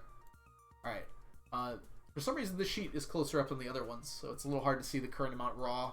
Oh, I have an idea. I can just make my Stardew slightly smaller. I'm a genius. Okay. Alright. So, starting with bone fragments. Let's head on over here. So this is metals, materials, and gems, which all do fit together. They mostly all say resource on them. But sap, like, doesn't. But I consider sap a resource rather than a forge. Alright.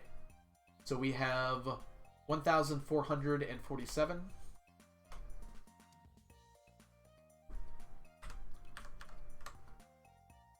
Okay. Cinder shards definitely went up. Let's see. We have 383 cinder shards. Okay. All the way down to hardwood. Hardwood is our first really fun calculation that we get to do here. So let me pull out my calculator. So we've almost got 2 stacks in there. So we're going to do 999 times 1. Whoops, down here. Plus 36. So 37 plus 36 plus 12, 24, 23. Okay, and that gives us our first bit, and then we just have to add our extra here. So that's 984. I can't show my calculator easily, but trust me, I know how to use one. 4. All right. Ooh, that's a cute amount of 8s. So our final total for hardwood, instead of 78, we now have, oh my goodness, this might actually be pretty close. 96888. No, it's not that close. All right, so we're probably gonna finish that next year. It might be pretty close. We'll see. We're at 89% now. Let's see. Okay. Onto prismatic shards. So I planned ahead a little bit on this one. We're not going to count this one, so get out of here. Okay. We have 714, and I don't have any like hidden around the world, so we have exactly 714 of these. Which you might have noticed, it didn't go up by that much, but that's because a lot of it went into magic rock candy. So when we put in our magic rock candy, this is going to shoot up a few percent. Yeah, it was a pretty good jump, Hedgehog, for sure. Our hardwood's getting very close, and I'm very excited about that, because I've been messing with that since the beginning. Alright, on to frozen geodes, which I have a surprise for you all. We're not only done with it, we massively surpassed it. So let's go ahead and throw that in. Bombing the mines, it turns out, gives you a lot. Alright, so frozen geodes are done, so we will scroll on down here and check that off of our list. Congratulations, frozen geodes. Magma, omnis, those are definitely not done, but we'll write those in. So magma, we have 789, so we got a few more. Omnis, we have 1002. Mostly because I used all of them. And stone, we have 488. So that went up by a bit. We're going to get our stone geodes from fish ponds, so I'm not too worried about them. GG frozen geodes, exactly. Alright. Okay, now here's a fun one. We have our radioactive ore. Get out of here. Okay. So we have 1,111, which is just a fun number to end on. Okay. And now for the bars, we have 767. So you're going to watch this number up here, the radioactive ore. Oh, let me scroll down so we can see it better. This is going to shoot up because it requires bars to make. So now that we have 767 bars. Let's see here, 767. And it didn't shoot up that much. Feels like it didn't move all that much, didn't it? Like I said, we didn't have the Skull Cavern Invasion quest at all this year, and that's when I get a lot of my radioactive ore from. Because that has, it feels like it has a lot higher spawn rate than the Harder Mines does.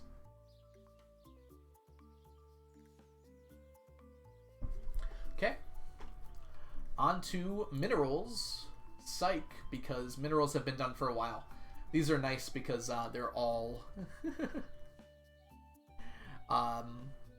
they're all puttable, all placeable in the crystallarium. So there's no issues with that. Alright, now the biggest category by far is Other.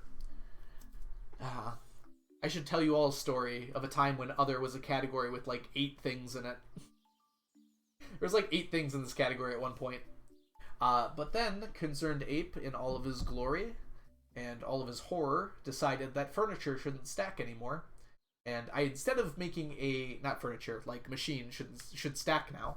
And instead of making a new category for like craftables, I'm just like, oh, I'll just add it to this other category. How many more could be made? Yeah. So yeah, this is a massive category. So let's go ahead and go through this. Technically, I should make a category of craftables and then another category for other, but they got conflated somehow. Alright. Artifact troves. I think we actually grabbed a few, didn't we? Yeah, so we're at 1,011.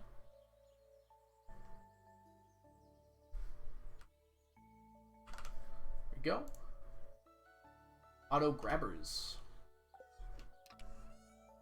31. And while I'm there, also... Oh, that's right. So we have 1, 2, 3, 4, 5, 6, 7. So both of these are plus 7. So this should be 38, and this should be 24. So no more auto grabbers, but we got a new auto petter. So not very lucky last year for auto petters. So I'm counting the ones that I'm using currently in my barns. That's why I had to close my eyes and count how many like barns and coops I had. Alright, deconstructors definitely has not changed. I have to buy those. There's no other way to get them. So that won't be any different. Enrichers has changed because you can get those random drops. So we now have 30 enrichers instead of the 27 we had last year. Farm computers has not changed. You need to craft those, and I just haven't. Golden coconuts has changed. So, golden coconuts, we have a stack plus 2, which would be 1,001. So we do have a stack of golden coconuts, but we are not done. No, we are not done, because we need to have a whole bunch of them to get our banana saplings. Yeah, mostly just our banana saplings. It's gonna be a while until we're done with that. Banana saplings, mango saplings, and fossilized heads. It's actually the ones we need. Alright, heavy tappers probably hasn't changed. I'll double check that one. I don't remember. Oh, there's 5, but I also put a bunch on some trees. So we'll just leave that number as is. I don't know how accurate it is, but it's probably pretty close. It's within an order of magnitude for sure. Alright, hoppers has not changed because you need to buy them. Junimo chest has changed. I bought a bunch. This is the next one we're working on. So we're gonna be buying Junimo chests for a long time because they cost 15 Q gems each, and I'm going to buy 999 of them. It's gonna take a while, but we'll get there. Magic rock candy. Magic rock candy has definitely gone up. We are now at 200, so we got 15 this year.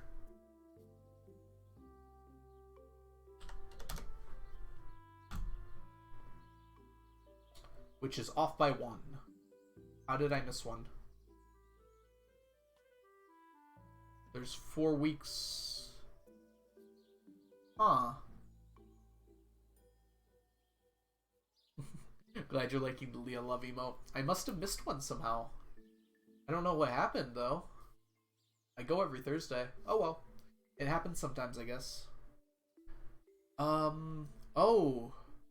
No, I still got it on Christmas. Awkward Squirrel. I still went and got it before I got my tea set.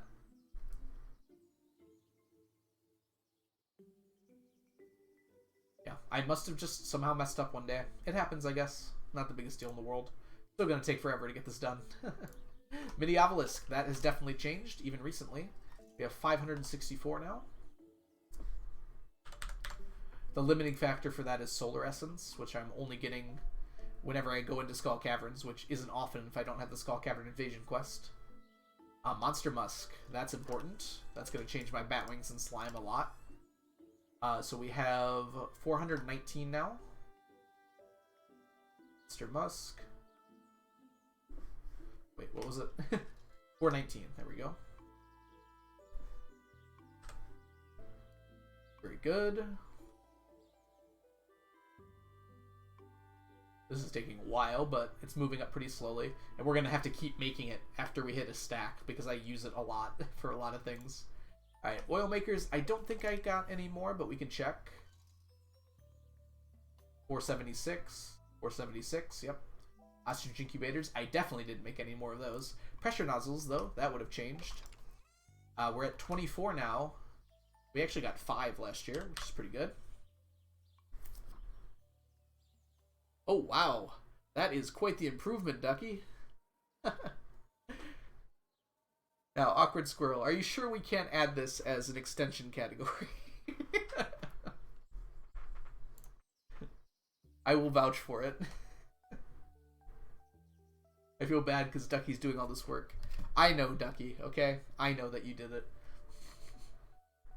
Alright, let's look at our rare crows here.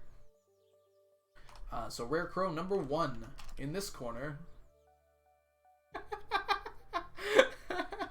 You don't have to, Awkward Squirrel. I'm kidding. You absolutely do not have to do that. Alright, so we have 11 now, which makes sense, because we get one per year. Oh yeah, I can make a PB place on my Discord. For now, Ducky, you can just put it on the Discord somewhere. Maybe in art, because it's so beautiful.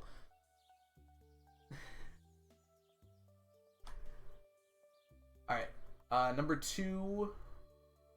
We have 9 now. Oh, that's right, I missed, the feast last year. That's annoying. Alright, Scarecrow number 3. Oh, that won't change. Number 4 will definitely have changed. We now have 98 instead of 92. Number 5. Is this one? Yes, we now have 8 of those. Yeah, the rare crows are really annoying because you don't know. They're not in order properly for some reason. So I have to, like, hover them, each single one. Yes, throw that in art, Ducky. You have my permission for sure. Alright. Let's see here. Seaweed. Seaweed is fun because I need it to make all these. It looks like we currently have 128. So it did go up last year. Whoops. Not like that. Oh, this is a good one. Skull Brazers. I believe we have a completed stack of Skull Brazers. So we finished that up at the beginning of last year. Okay, so we can head on over here, scroll on down to the endless other category, and throw a check mark down on our Skull Brazers. Okay. Let's see here. Slime Incubator. I don't think that's changed. 32, 32. Statues of Endless Fortune. So this is a bit annoying to count, but I found a way that I think will work fine. We're going to collect all the goodies and then count them up. It should be around 250 though.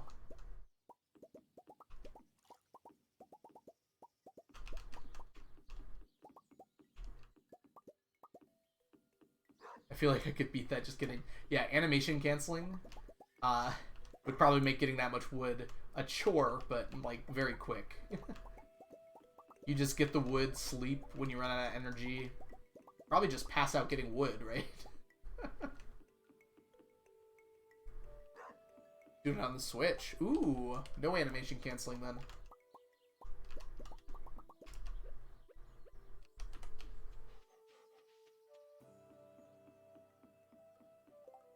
Wood is almost definitely faster, but it's less fun chopping trees for 5 minutes. You're absolutely correct, Donkey. Alright, we go here.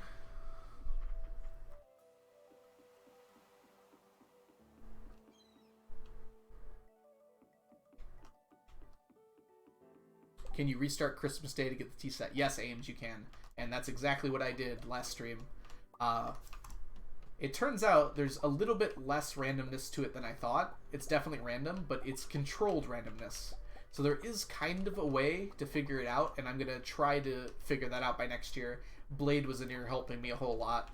But this year I just got lucky. I did get the tea set, and it was glorious. I was down to my last 2 attempts before I had to go, and it just popped up. Abby was nice enough to give it to me. Took like 5 or 6 attempts this time, I think. Which isn't that bad, actually. Okay, so we can go ahead and count now. Yeah, so it's based on where the villager is when you enter the festival. So Abby, if she's like walking horizontally, based on which tile she's on, changes what she gives you. So it's not based on the time, which I thought it was. It's based on where the NPC is.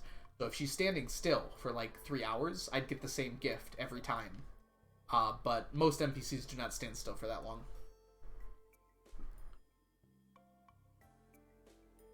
Alright, so we're going to add these up. 75 plus 54 plus 60 plus 63. 252 Statues of Endless Fortune. Look at that. 252. And just like that, I need a lot less money. This is the amount of money we need left. So we're at 747 million remaining cash that we need. Plus this up here, but we don't talk about alien rare crows. Okay, and finally, island warp totems. I'm fairly certain I didn't get any more of those, but I did run some volcanoes, so let me go ahead and check to see if I did. Nope, we got the same amount. Okay, we are not done. That was the other category. Thanks, other category. 72% complete. On to the artifacts. The artifacts have been fun, for sure. Oh, Spaghetti! Good night, Spaghetti. Thank you for stopping by. It's been awesome. 2 a.m. Get to bed, please. Get some rest. Rest is very good for you. I hope you have a good sleep. Thanks for stopping by.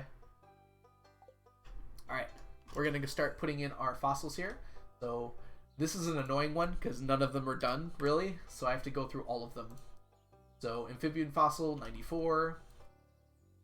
Anchor, 141. Ancient Doll, 126. And they all change. Pretty much. Drum, 116. Ancient Seed, 343. 116, 343.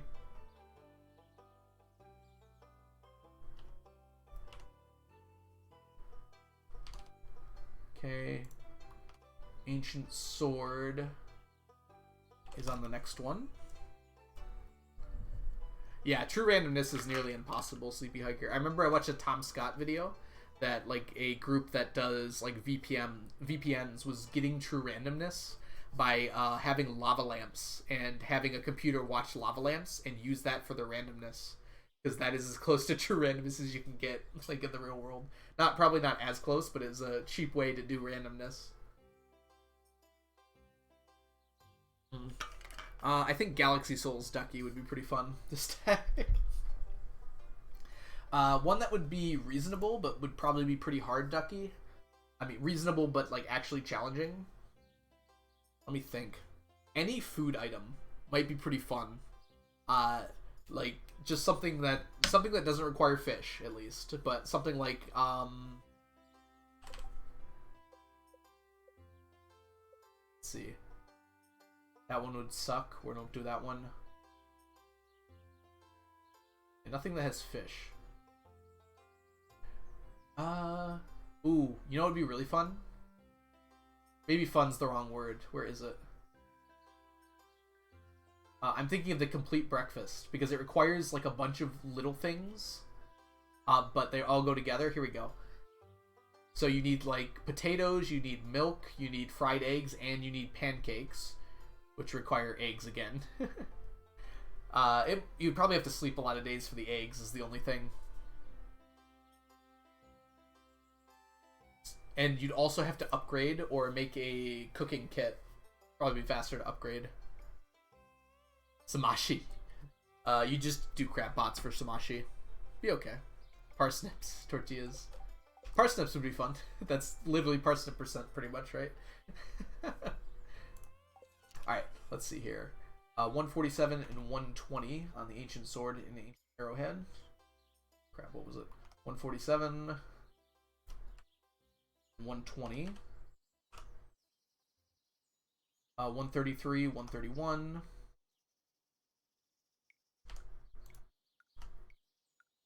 Chicken statue. 141, 101. Okay, dried starfish. 165 and then 240 for the computer.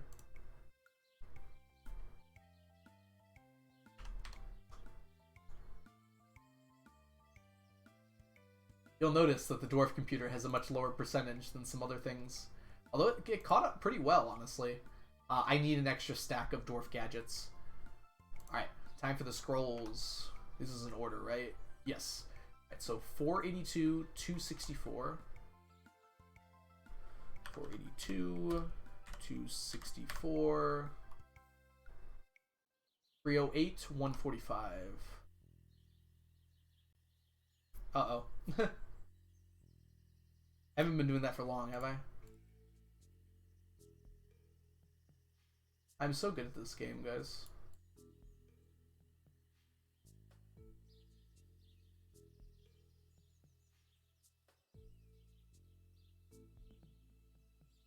147.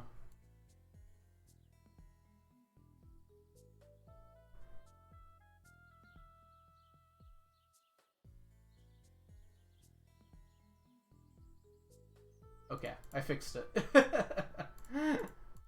No one saw anything. Alright, this was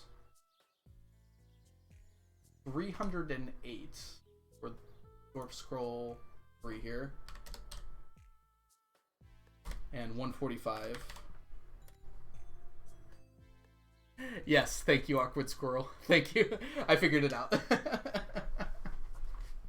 Luckily, spreadsheet skills made it pretty easy to fix. Let's see. Do you think 999 magic rock candy stack percent would be faster? 200% skull. What are you saying, Ducky? Nothing about 999 magic rock candy would be faster than anything. 200% or 1 skull caverns. You can't get it from skull caverns. Yeah, that's would not recommend the 999 rock candy. You can only get it from the quarry mines, the haunted skulls. Actually, the haunted skulls can spawn on a few different floors, but mostly the quarry mines. Or you can get it from 3 prismatic shards traded to the desert trader on Thursday, and you can only get 1 for each time you do it. Or scroll 2, yeah, we got that one right. Helm 101. Jewelry 109. I'm in the right row this time. Okay, so now I have to run over here because these don't stack together. For some reason, some of these are labeled artifact, but these ones are not labeled artifact. I don't know why.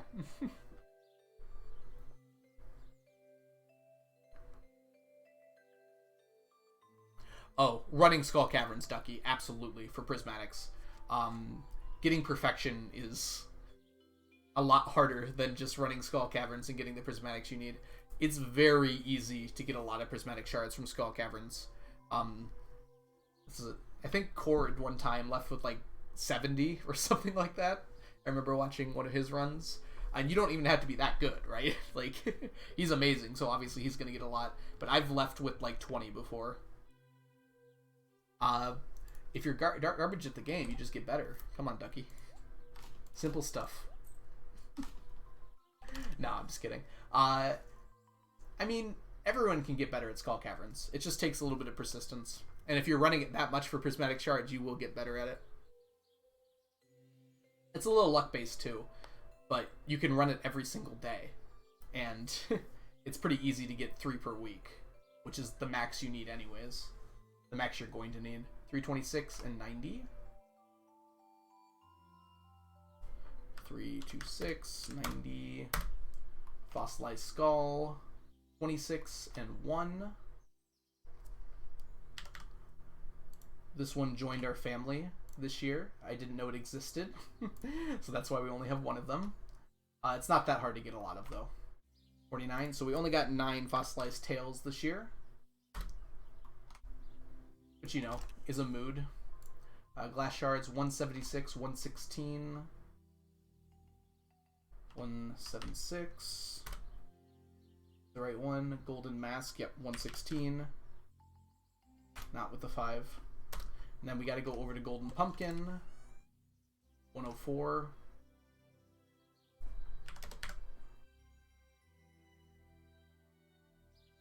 Oh no. Ducky, are you in pain? Are you okay? Do you just want to hurt yourself? What is the thing we only got 1 of? Oh, it's called the fossilized spine. So I didn't know about it because there's only 2 ways to get it, and I got really unlucky with one of the ways. But the other way is by fishing in the dig site, and I've just not fished at the dig site since I got it the first time, and I just kind of forgot it existed. But I was going back through some, what was it? Some wiki pages, and I just happened to notice it. And I was like, what is that? So now it's on there. So you have a 20% chance every time you fish at the dig site of getting a fossilized spine. And I just haven't been fishing there. You're supposed to get it from artifact spots too, at the resort, but I have not Oh, it's a gotten one, and I have no idea why. Desenhose do Marco. We'll go with Marco. Hey Marco, welcome in. I apologize for butchering the first part of your name, but thank you so much for the follow. Panning at the dig site gives the fossilized tail, which I have 49 of, which does take a while, but it's certainly not as bad. Alright. Back to Golden Relic. 95. And we have some happy updates here. I'm from Brazil. Can you send me a hug? I can absolutely send you a hug. Big hugs from up here in the States. Big virtual hugs. Let's see here. There's got to be a hug emote, right? Here, have a Jorbs hug.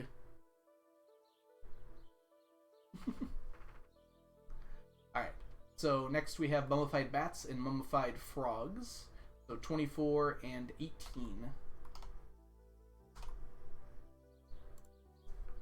24, 18. Okay, oh, that's reminding me. I need to get my 3-month sub badge ready. I haven't been thinking about it for a while. But I'm gonna run out of badges. Let's see here. Nautilus fossil. Oops. 85.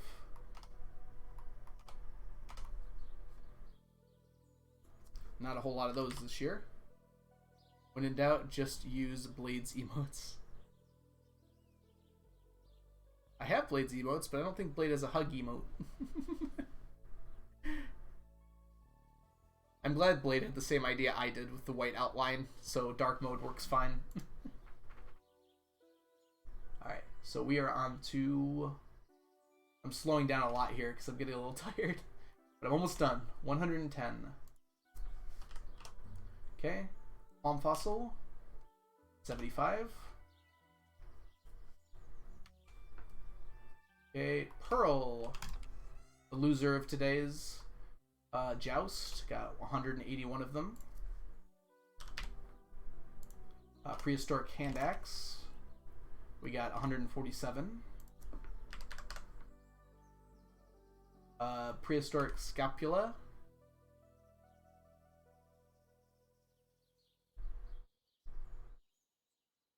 Let's see here. We have 154 of those. Okay.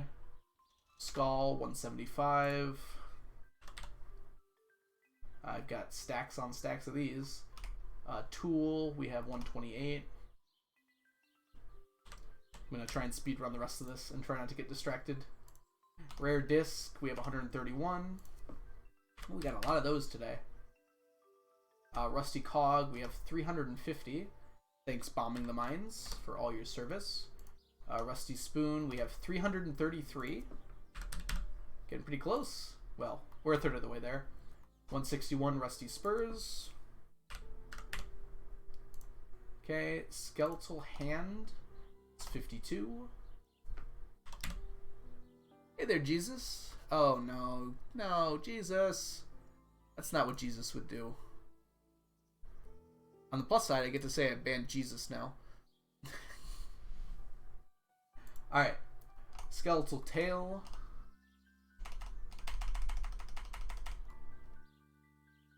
We have 263.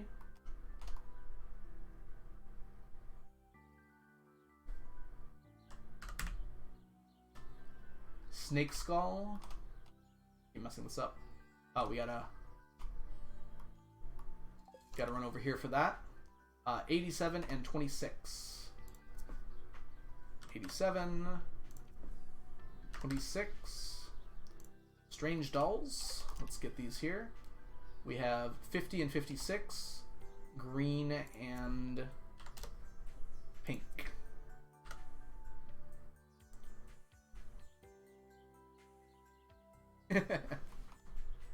Alright. Trilobite is 77, which is down here. And then the winner of the joust, the treasure chests, got 105. Look at that. Whew. Okay, that's the artifacts, and that took forever.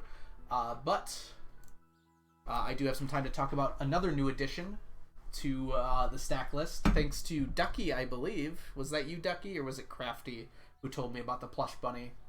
An item that you can buy from the Egg Festival and also get from the Crane game at the movie theater. Stacks together. The spreadsheet is tracking for our 999 challenge. It was you, Ducky. Thank you so much, Ducky. Whoops. I hit my animation cancel button. Alright, it was 0. Not hard to remember.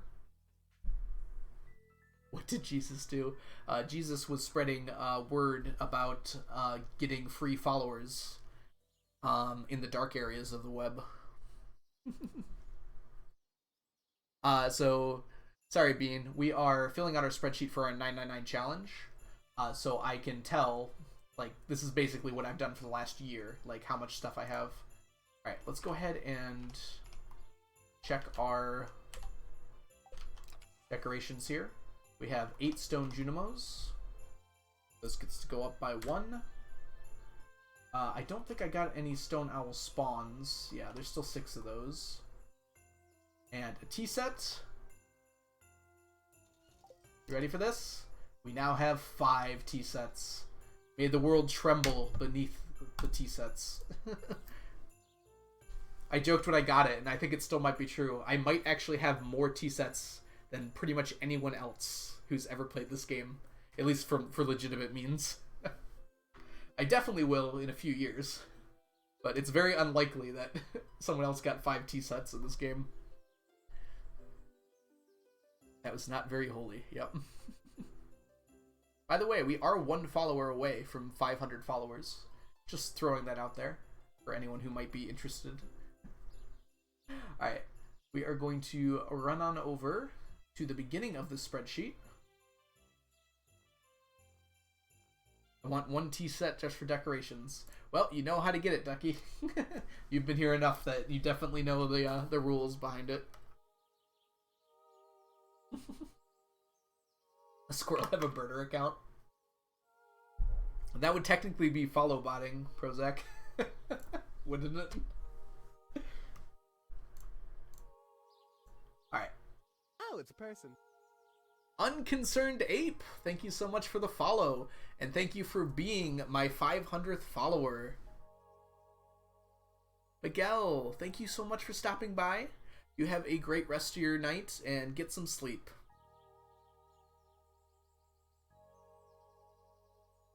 $500 followers. It's right down... Where's my mouse? Oh, you can't see my mouse. Oh, you can. Right down here. Thank you all so much. Honestly, this has been weird for me. I've never really done anything like this before, and it's been really awesome to see everyone's support. And it was awesome that it happened during this, because this is going to go on YouTube. So thank you all so much for following, subscribing, just chilling and lurking in chat. Everyone who's here, thanks so much for all of this. It's been so much fun doing this challenge with all of you and being able to chat with people who are interested and have fun questions and sometimes weird opinions, but you know, we're all human here.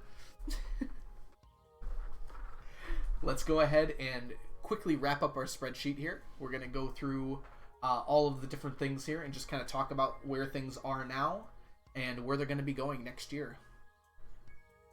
So let's go ahead and take a look here. So fruits is now complete. It's our 3rd completed category. You can see veggies, like a lot of these look like they're close, but the things that they're missing are like miles away from being done. So I don't know what category I'm going to finish next. It's a little hard to tell. Like I have 0 idea. Yes, Bean, I do have a YouTube channel. Right now there's only a few videos there. I think I'm going to be doing yearly updates. So basically this is going to go on YouTube as like a yearly update to year 24. This is my final year. I mean, sorry, the end of year 24 here. I also have a VODs channel. If you want to watch an old VOD, and Twitch has lost it by this point, because I've already lost a few VODs from Twitch, but I've uploaded them all to YouTube. There's a YouTube VODs channel. Yes, Stardew years being. I meant like 5 closing in on 6 years in terms of actual years though, so it's a lot. For sure. Alright. Let's see. I'm curious what category would finish next. I have a feeling it's going to be cooking. Cooking will be the next one that's done. Because I'm kind of actually rushing it at the moment. All the other ones that I'm looking at here have things that are just going to take a very long time to finish. So I think cooking will actually be the next category to finish. And then after that, it's going to be a very long time before another category finishes. It's going to be a long time before cooking's done even. The fruits are now done. Veggies, we're just missing the fiddlehead ferns. I didn't miss anything up there. And those are just going to take time. We're making progress on those for sure, though. On forges, we're missing our hollies. We're missing our magma caps. The magma caps went up pretty quick. Morels are going to take a while. Purple mushrooms, those are going pretty quick. I could see those being done in a year or two. I get quite a few of them from the mines, just picking them up. We'll get to seeds, don't worry, Hedgehog. So I'm going through each category now. Nautilus shells, rainbow shells, and sea urchins we're all going to get from the same place. I'm going to run the harder mines, like the first 20 floors. And hopefully I will fill that up pretty quickly when I start doing that. Flowers have been done for a long time. Not very difficult to fill that up. Fish and roe kind of move at the same speed. I'm going to fish pond all of these, except for the Q family fish. Extended family quest from the Q quest, which I just need to take that quest 1,000,000 times. It's going to take a while. No problem. I did do each color of flower, Hedgehog. It took a while, but not like impossibly long. There are different stacks. So roe goes at the same speed as fish. Nothing fancy about that. Artisan goods is mostly just waiting on roe at this point. That's the big section here. I think this category is technically longer because of that aged roe that got added in than the other category. Just a lot of little things in here. Well, a lot of the same thing over and over again. The only other things are fiddlehead ferns, the pickles, and the juice. Ew.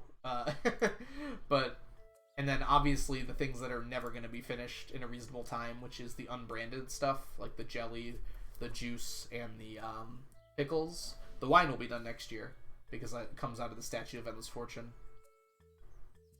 But I will get these done. It's just traveling cart checks for the rest of my life.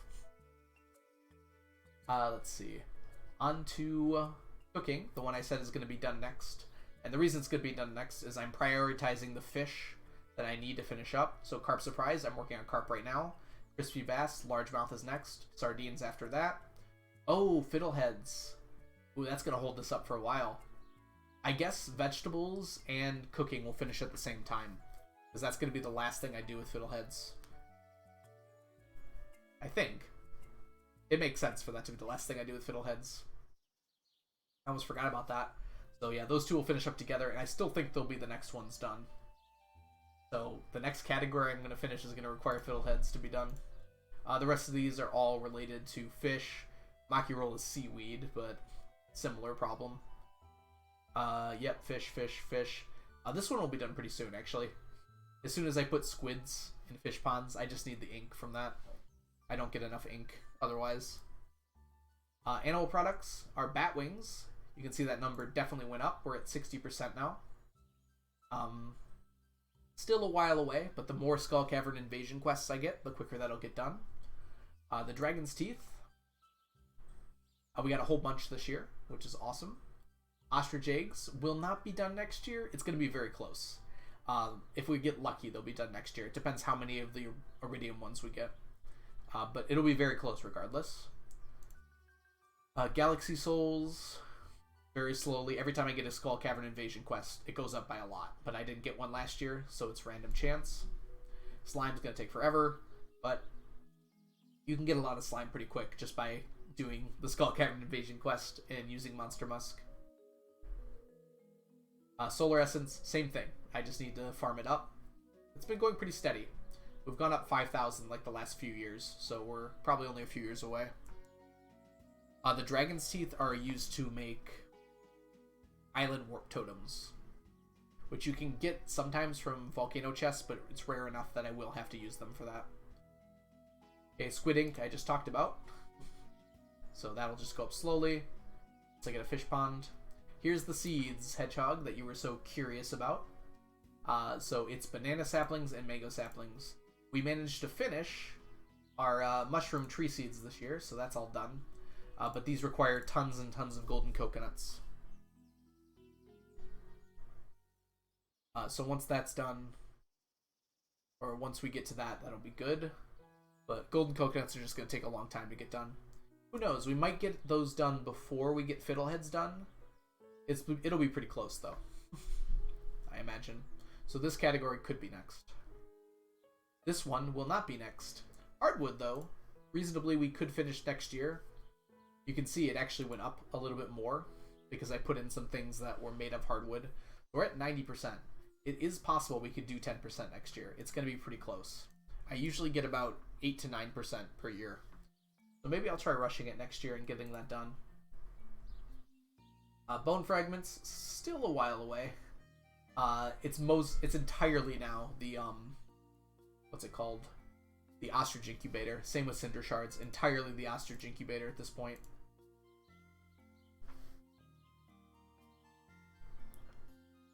Awesome. I'm glad you enjoyed it, Squirrel. It's been awesome having you here. A lot of energy. I love that with people in here. Okay. Let's see here. Prismatic shards. I'm getting 1 per day. I could farm them more in Skull Caverns, but I don't usually go that deep in Skull Caverns. And I'm getting 1 a day, so eventually they'll be done. Magma geodes. I might have to do lava eel ponds again. Or just bomb the mines on the right floor. I might just bomb the mines on the right floor. That's a little easier. Omnis continue to take forever due to the fact I need 140,000 of them for the treasure troves, the artifact troves. I don't know how the word treasure trove got stuck in my mind. I think it's because it's alliterative, but if I call them that, it's because, to me, that's what they are. Stone geodes we're going to get from stonefish fish ponds. Radioactive ore is just slowly going up. It's going to take its time, but it will be there at some point. I could purposely mine a bunch of it, but the fact I need to run the level 40 floors of the harder mines anyways, I might as well just keep doing that and getting the radioactive ore I am. Minerals has been done for a while now. Let's go all the way to the top here. Artifact troves, that's what I need the omnis for. I need 28,000 of them. And I've currently got, don't ask me how I did this equation, but I've got approximately 3,500 of them done. So this is going to take a while. But I get about 1,000 a year at this point. But that's going to go up as I get more and more statues of Endless Fortune. Because those give me Omni Geodes pretty regularly. Auto Grabbers and Auto Petters. We're going to be doing our Mines Gambit in the not too distant future, I think. I'm getting Staircasers a little faster than I expected. And once we do, we'll be done with these.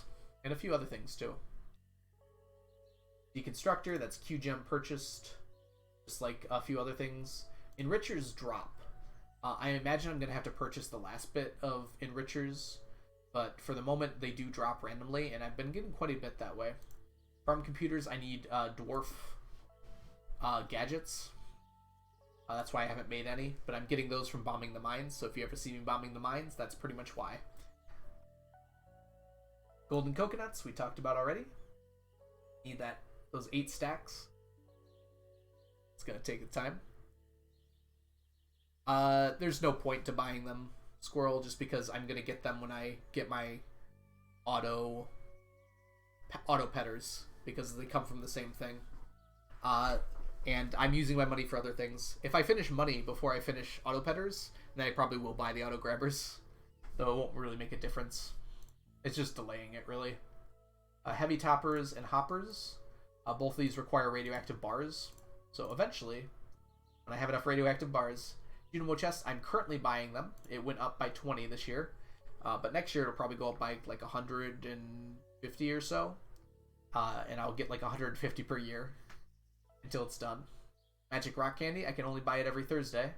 So it's just slowly going up by hopefully 16 a year. Apparently only 15 this year. I don't know what week I missed. Mini obelisks requires solar essence. That's my thing there. Monster musk requires slime and bat wings. Both are required, and I use this. So this one goes up pretty slowly because I use it a lot, but I always get more than I use.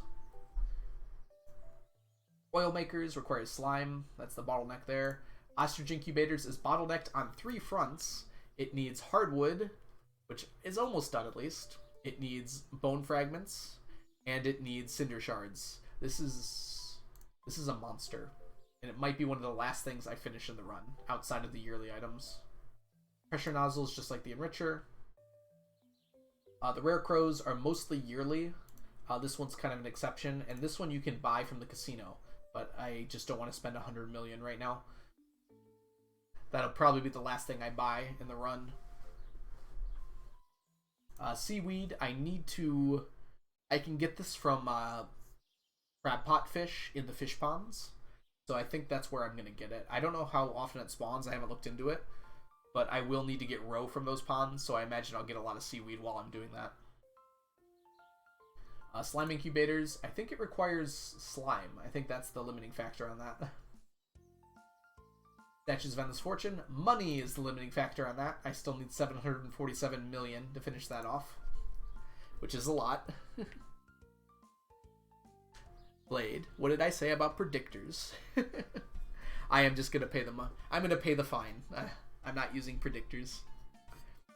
I could also just get lucky. I might try to get lucky to start with and see how much I can make.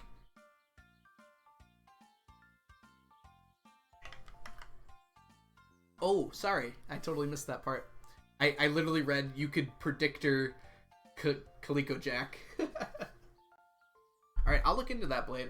I haven't seen it without the predictor before. So I'll have to look into that. Okay. Let's see. Welcome back, by the way, Blade. Yeah, that's probably what happened, Ducky, honestly. Island warp totems, same thing as always.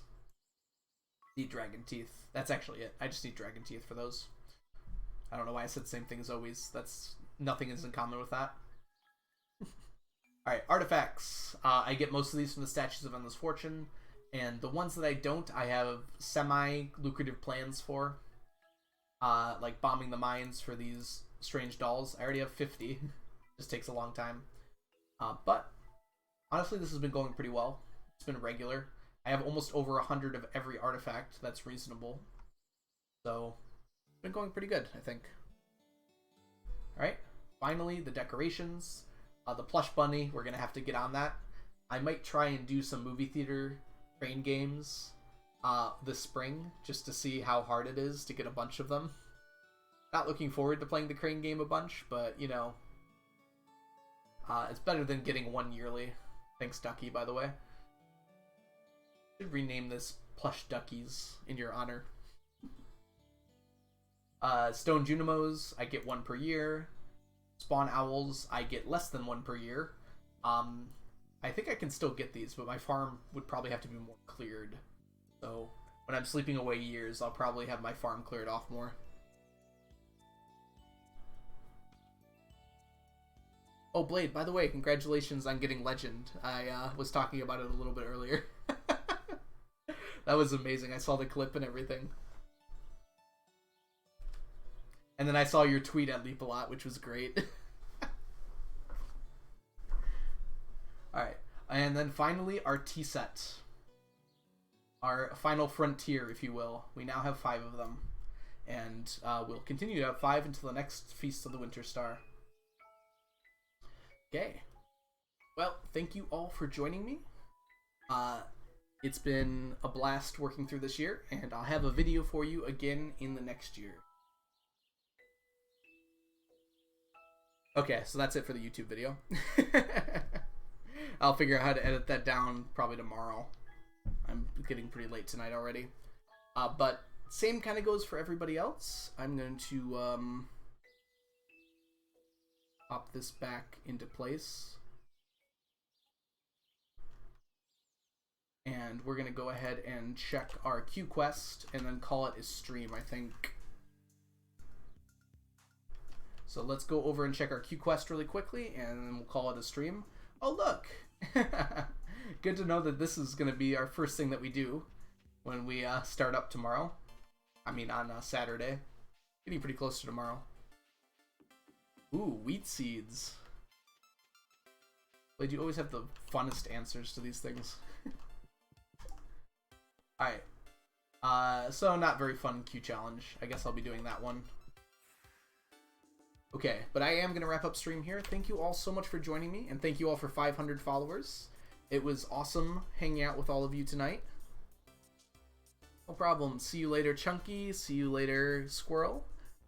See you later, Ames. Thank you. Okay, we're going to probably raid someone. I have to see who's on, because I have not been checking at all. Let's see here. Okay, we've got ding ding. I guess I have not rated Ethan before, and I think that would be fun. Ethan is a very fun streamer, for those of you who do not know. I think almost exclusively Stardew Valley streamer. He's currently playing modded, and just a really fun, chill place to hang out. So why don't we go over there and send him some love. So I'm going to throw that in the raid, and then I'll say my bye messages. Control V. Ethan, start raid. Oh, let me throw this screen up too, because I love this screen. Oh, I can't read the bye messages. Who is this? Ames. Bye, Ames. Bye. Is that Duck? Let's see. I don't know why it blocks the messages for me. Thank you for streaming. Bye, everybody. Thank you so much for coming. I'll see you hopefully on Saturday, but whenever you feel like coming by again, everyone go say hi to Ethan for me.